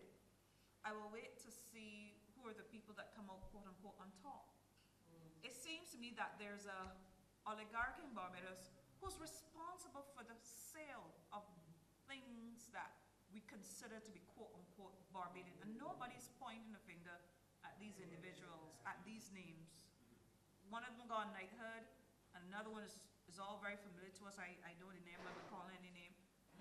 It's something that I don't know that we Barbadians have been paying attention to, but check who has sold out, predominantly sold out, what we know to be Barbadian-run businesses.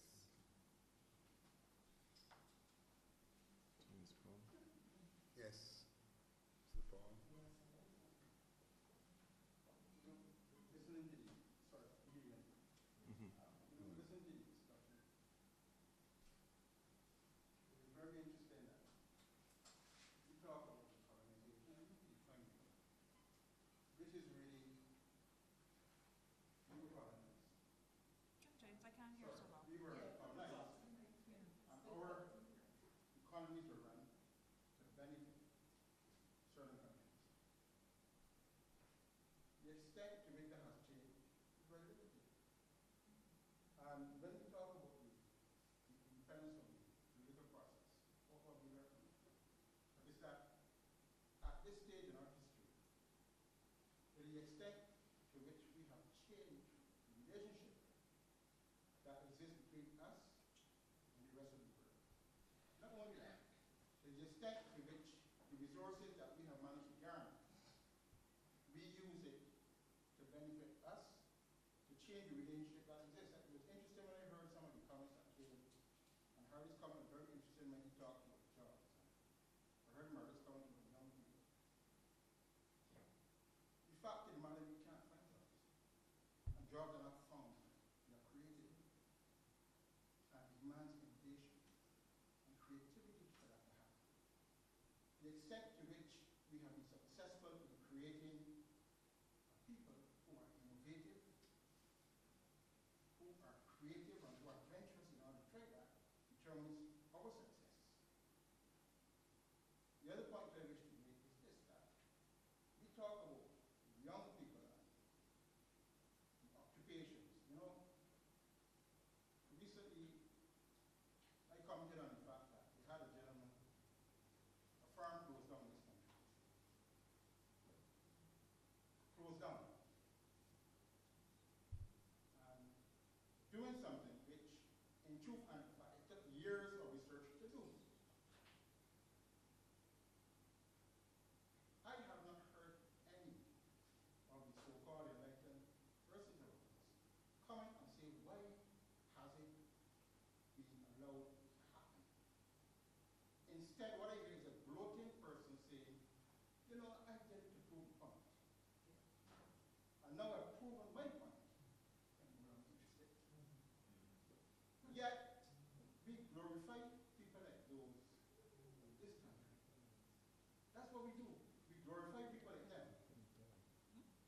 Okay? Now, I ask myself, we are 49 years old. 49 years. And I ask myself, what message do we send to our young people? What we are saying to them, be creative, be innovative, try things. But at the end of the day, if you try it, we're going to pull you back to money. Okay? If it does not serve the purpose for which we want to go. All right? The other question is this. At a time in our nation's history, when our financial institutions are flush with resources, you know, this is the fact. I listen to the point I already made about the fact that we have people coming here, investors coming here, and how we have to be so gratuitous for the fact that they're coming. We're great. But to me, the success of our whole trip in terms of decolonization and the extent to which we have learned is whether or not we have developed a view as where we want to be in the world for the future and how we will get there. our politicians have a responsibility to our people to show them the way and to insist that even in terms of how we conduct our negotiations with people, that we are carrying them along that way, not to send mixed messages, as far as that is concerned. But going back to the point about the fact that we have now financial institutions that are flush with resources, that who seem intent, and I agree with Don, that really they still have not moved away so much from the trading economy by yourself, because still today we cannot take how can we divert those resources to build our productive infrastructure in this country. We can't.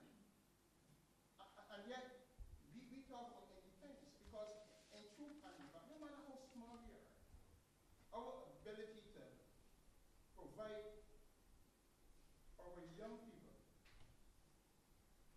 with the opportunities that they will clamor for. Look, today we have young people who are coming out who don't want to be employed. They want to be creative. They want to be able to own a piece of the rock, not only just a piece of the rock and maybe think of building a house, but commerce to be involved. What is happening today? We are creating people who are at the lower end. So, you know, hear people get impressed about the fact that, yes, my son or daughter has a cell phone, and they're at the lower end.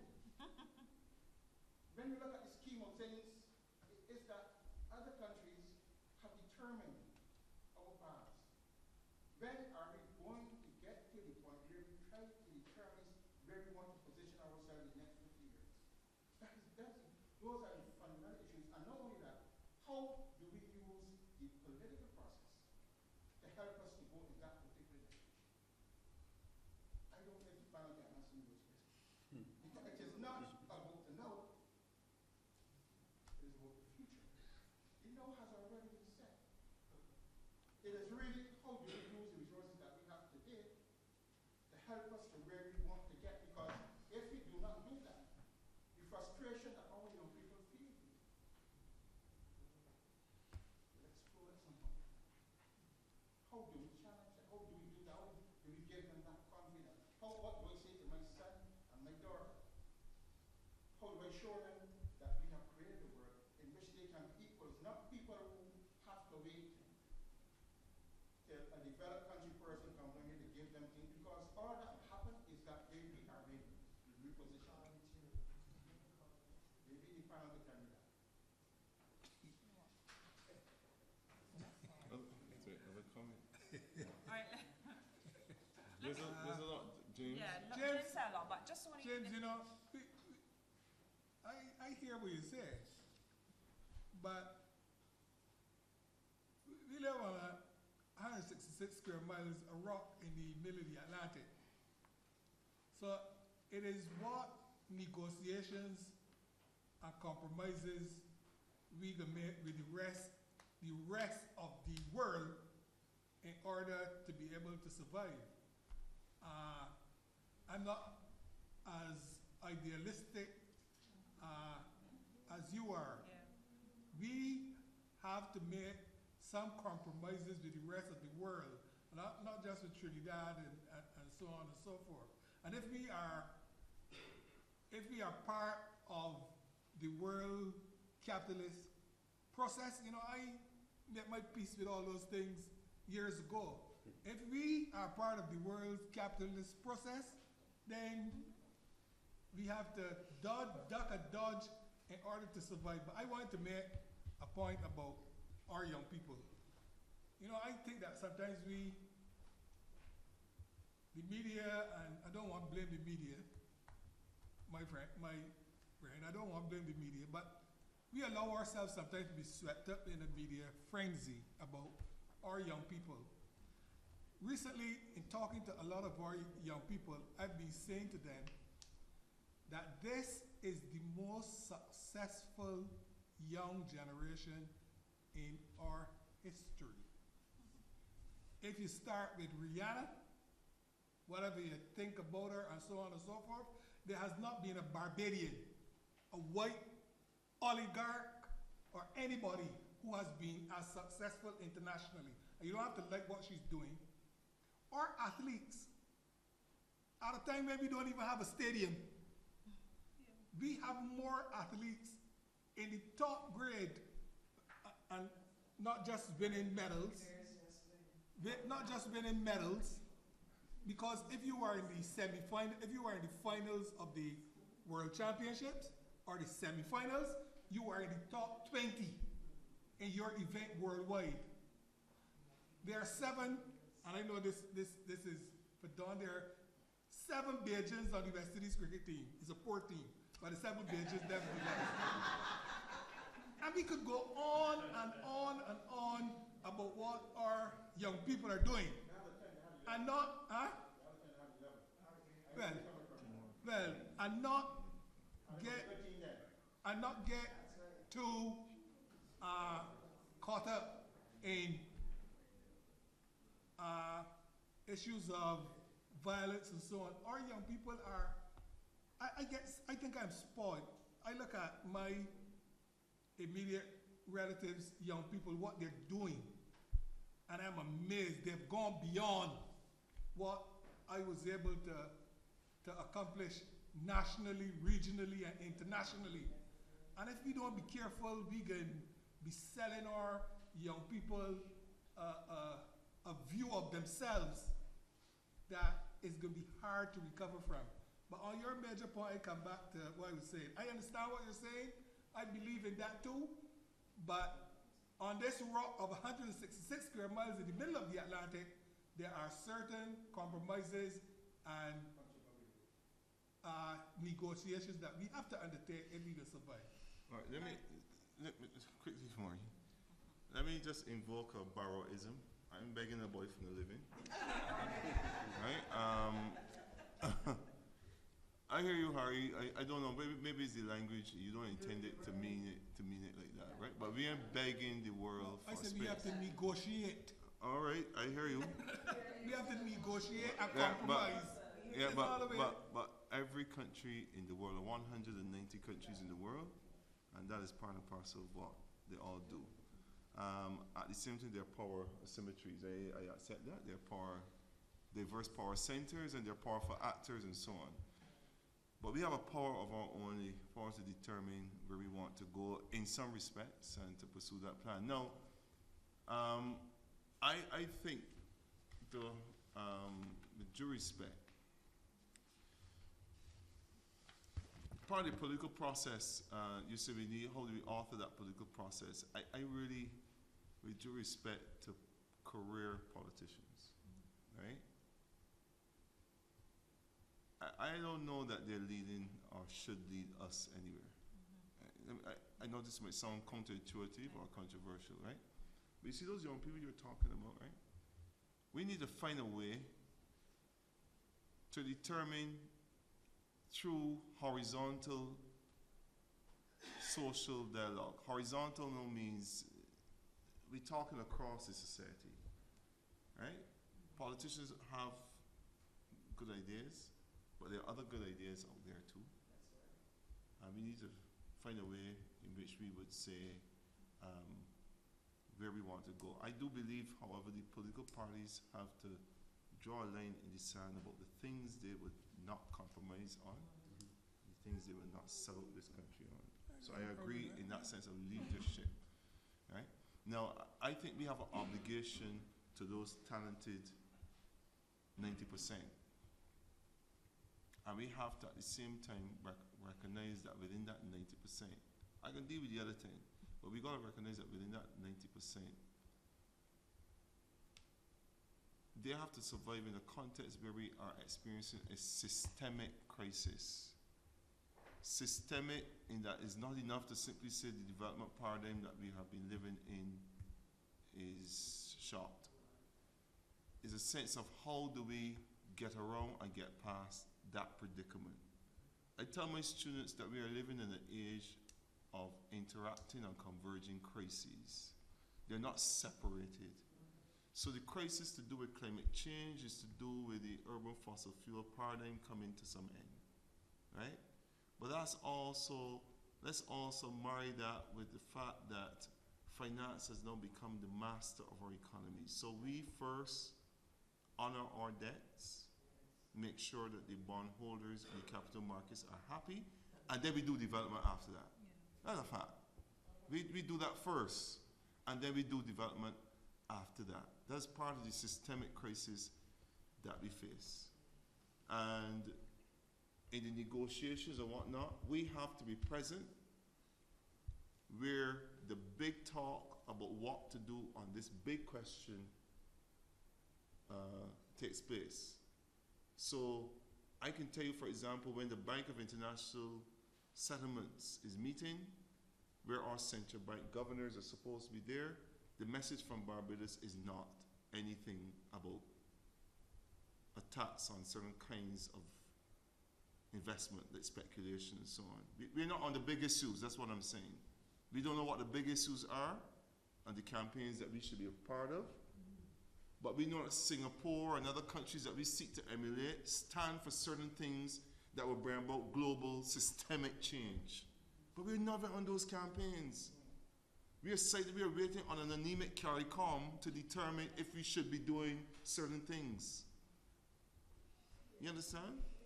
I'm going to stop now because I know a lot of people probably still want to get in. But I end on this.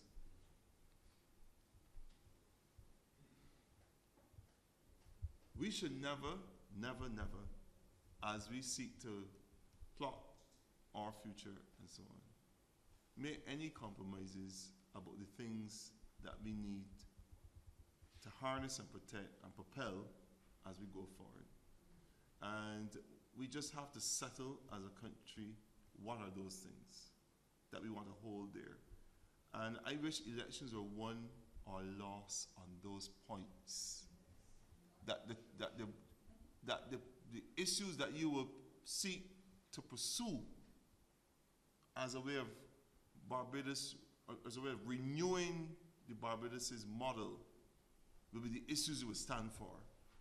So if you're going to stand for ensuring, let me come off the sky, if you're going to stand for ensuring that there will be agricultural deepening in Barbados, and you roll out your plan, we want to see you stick with it and fight with it. If you're going to stand for ensuring that Bridgetown, in a matter of 4 years, become the arts, the creative hub of the country, with the Governor General being the patron, let's stick to that.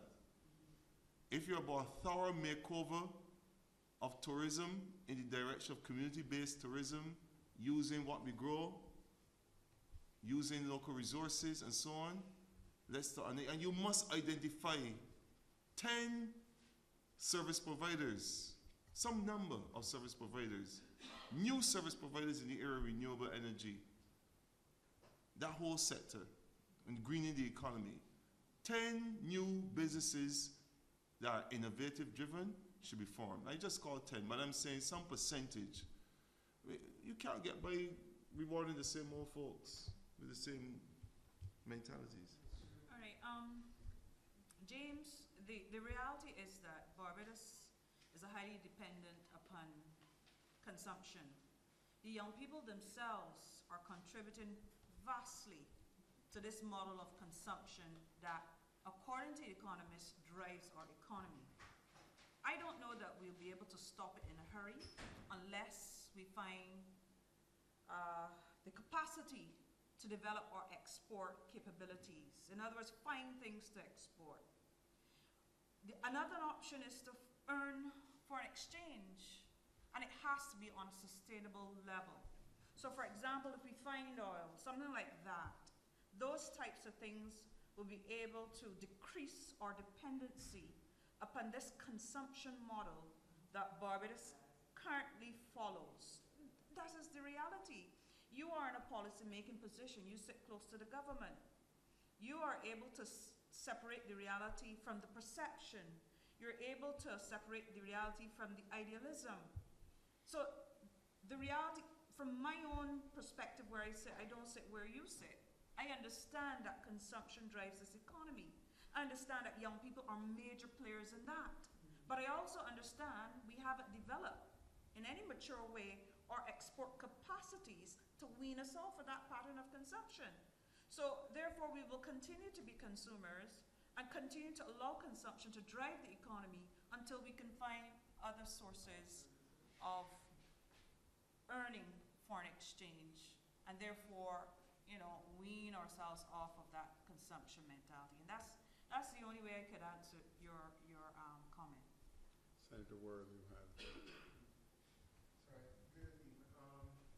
Now, whenever we have discussions of this nature, talking about progress after independence, it always seems as though we're never really satisfied with where we have reached. And I think that Maureen is probably the only person in her presentation that said that when you really look at it, that we can be satisfied to some extent with the level of achievement. So there's always this idealistic place that we think that we should be in our development, but no one has really identified what is that benchmark that we should be measuring ourselves against. And in listening to Dr. Marshall's presentation, we recognize, and everybody knows the elephant in the room, and I want to ask the question, who do you really think is holding us back in Barbados? Is it the government, or is it the business community and that structure? Because everything that was identified here today as things that we should be doing, it is great to say that yes, we should be teaching our young people in terms about screens, writing for film and so forth, and that we should make Barbados an entrepreneurial hub and the city and art exhibition or whatever the case might be. But where are they going to get the money to do these things? And can we ask government, given the situation that they're in right now, in terms of having to cut costs, to do more in terms of financing that level of development, or can we say, or should we be saying that they have done sufficient and other persons should now step up to the plate to be able to build that? Because to me it seems that this may be a responsibility for a lot of the frustration that we may be seeing in Barbados, because if you look at the policies of the government since, even from before independence and coming on, we have invested heavily in education to make sure that we have bright young people who, as was mentioned at university, who are doing wonderful things since the opening of the Barbados Center for Creative Imagination in terms of video and so forth. We have a lot of young people, people with ideas. I always say that the people with the best ideas in Barbados often don't have the money to invest in those ideas. So I always like to ask, going forward, the question going forward, and to each of the panelists, what are some of the things that, the simple things that we can be doing in terms of changing that around? We have the unions in Barbados, which to some extent have served us well over the years. We have credit unions which have been developed and have just as much money as in the banking structure, but yet still we cannot use that money to help us in terms of that entrepreneurial development in where we possibly should be at this stage. So what should we be doing, and how can we change that dynamic around to remove some of the frustration that a lot of young people are facing, so that if you have an idea, you did a chemistry project at the University of the West Indies, that you can bring that out of the lab and put it into industry in Barbados. If you learn about creative film and so forth at university, that somebody would be willing to finance that it could be a big production, that we can have productions throughout the year in Barbados. What are some of the things that we can be doing to change that, to eliminate some of this frustration that we're seeing within the country? Andre, the question and the gist of your comments are well taken. The first statement I made is that decolonization left behind some unfinished business. And I didn't go on to say, and I said that unfinished business related to a transition from the dominance of a conservative elite towards in the direction of the creation of a new economic class. I think that is my opening salvo at all times, because that is the one of the litmus tests applied for assessing where we are, how we got here, and where we would like to go. We could be talking about Singapore. We could be talking about any country. Any country marked by a high level of social mobility, entrepreneurial expression, creative expression, economic, sustainable development. You always find that new money, new wealth, new business, new entrepreneurial expression is at the heart of this thing. They seize the opportunities that are to be had, and it all has to do with values, facilitating government and environment, culture, and so on. They don't have layered things. So there are things that I would celebrate about Barbados that that is worthy of high praise. We talk about the education revolution. We could talk about the sense in which Barbadians have been enabled to believe that they can achieve and become world class. But we have been hobbled, and I mean, it seems like a killjoy, but we have been, I mean, it's come over as a killjoy, but we have been hobbled, and it is at our peril if we underestimate the effects of our plantation society and economy origins. We've been hobbled by it. And we sort of make, or in football terms, we score our own goals. When we decide, okay, that we are going to make certain kinds of choices in relation to where money goes. Right here in Barbados, Republic Bank, for example, makes it easy for the average person with no real assets to get a motor car. Okay? That happens right here in Barbados, right under the central bank's nose. Courts offers people $1,500. You could take the cash and reinvest in any piece of equipment, or just carry only $1,500 and do what you would like to do it, right under the central bank's nose. There's some low-lying fruit of maldevelopment that we can pick and show this is by our hand, right? When we decide, for example, that we are not going to support and follow through with the initiatives of the National Science and Technology that seeks to get kids in school, primary and secondary school, to do inventions in science and technology. They do it. They win prizes, and nothing is heard of it afterwards. Nothing. You have a media that sensationalizes that 10% I said we'll get back to, with crime and violence. And you have people, young people every day, creating and doing something productive. We don't show them. We show ourselves in a negative light. This is another own goal. So I hate to get into difficult dialogues, but I have to do so from time to time. We shame ourselves. I was on a panel discussion once, talking to a leading politician. I asked, what are we going to do with all these small funding windows on, that the BIDC possess, and Enterprise Growth Fund, and so on, to pick winners? I was like, what? Well, clueless. We don't have an industrial policy because we've adopted this idea that the best development policy is, best industrial policy to have is to have none. We don't pick winners. We say the IMF and so on will not like it. But guess what? United States and Britain, they pick winners. They use the military-industrial complex to ensure there's always research going on and innovation. They make critical decisions. What do we do with the funding from the Enterprise Growth Fund and so on? Who is it going to? To do what?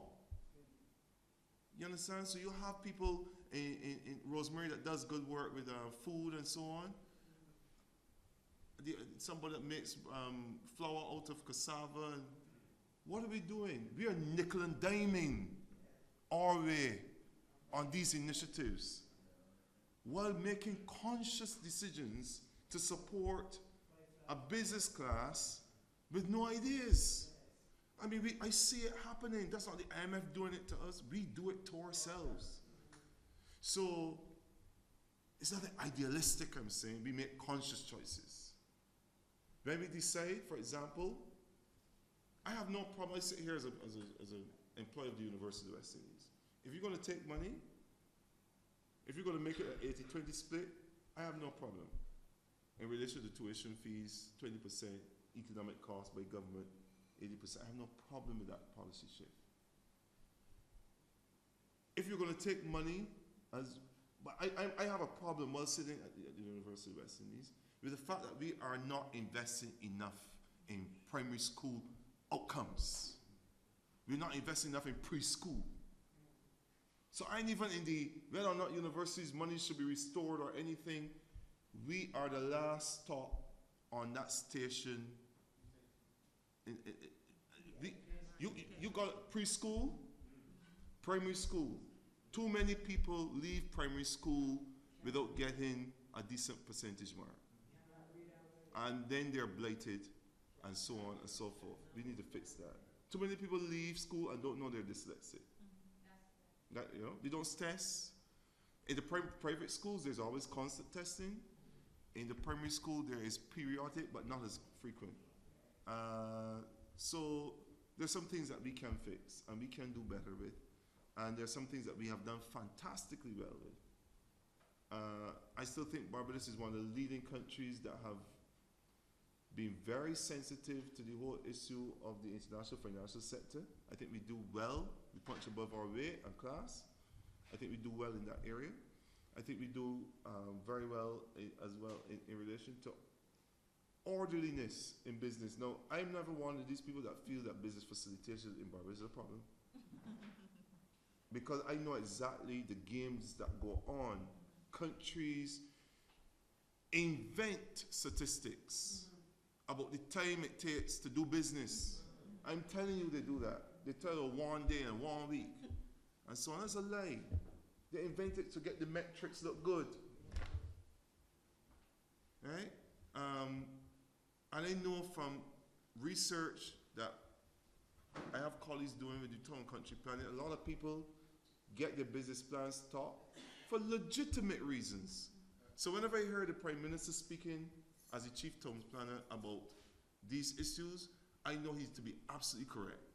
There are a lot of people who want to get away with breaching environmental standards and rules and all kinds of things for their car park and so on and so forth, who are bleating on and on about this government needed to improve its business facilitation and create a facilitating environment and a lot of hogwash.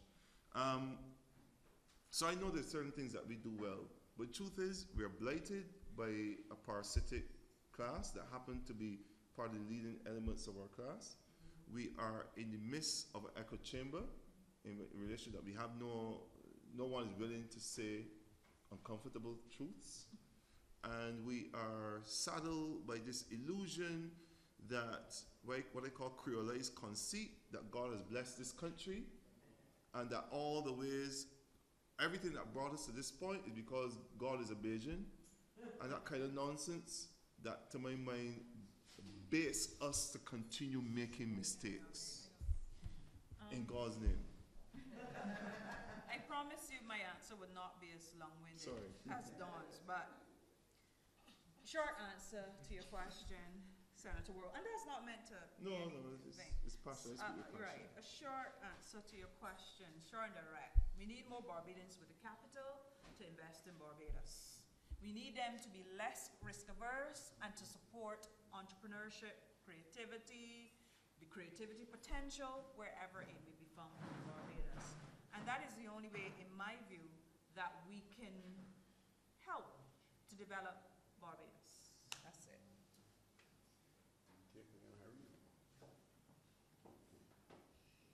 Unless there's a very pressing one, and again, one more question.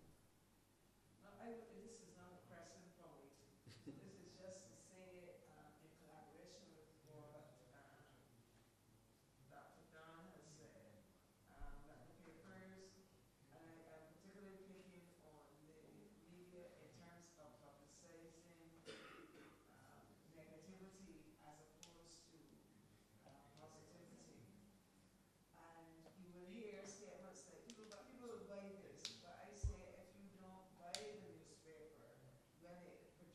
so much negativity. The workers at the newspaper will work it out and know that they have to put things that are viable and to help us to start thinking. And the other point I want to make is, I think there should be more teaching on foreign exchange and how we get it, how we secure it, as opposed to just tourism and those things. We really need to learn a lot more about foreign reserves, what do you call it? That brings money in though, as opposed to causing it to go out.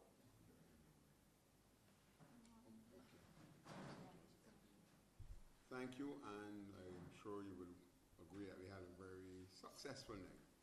But I will call on Sister Caroline Jordan to move the vote of thanks.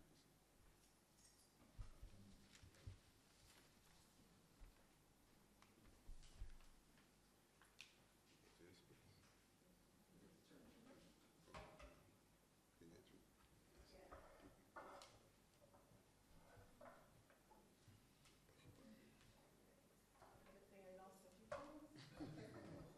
You're testing the temperature of us.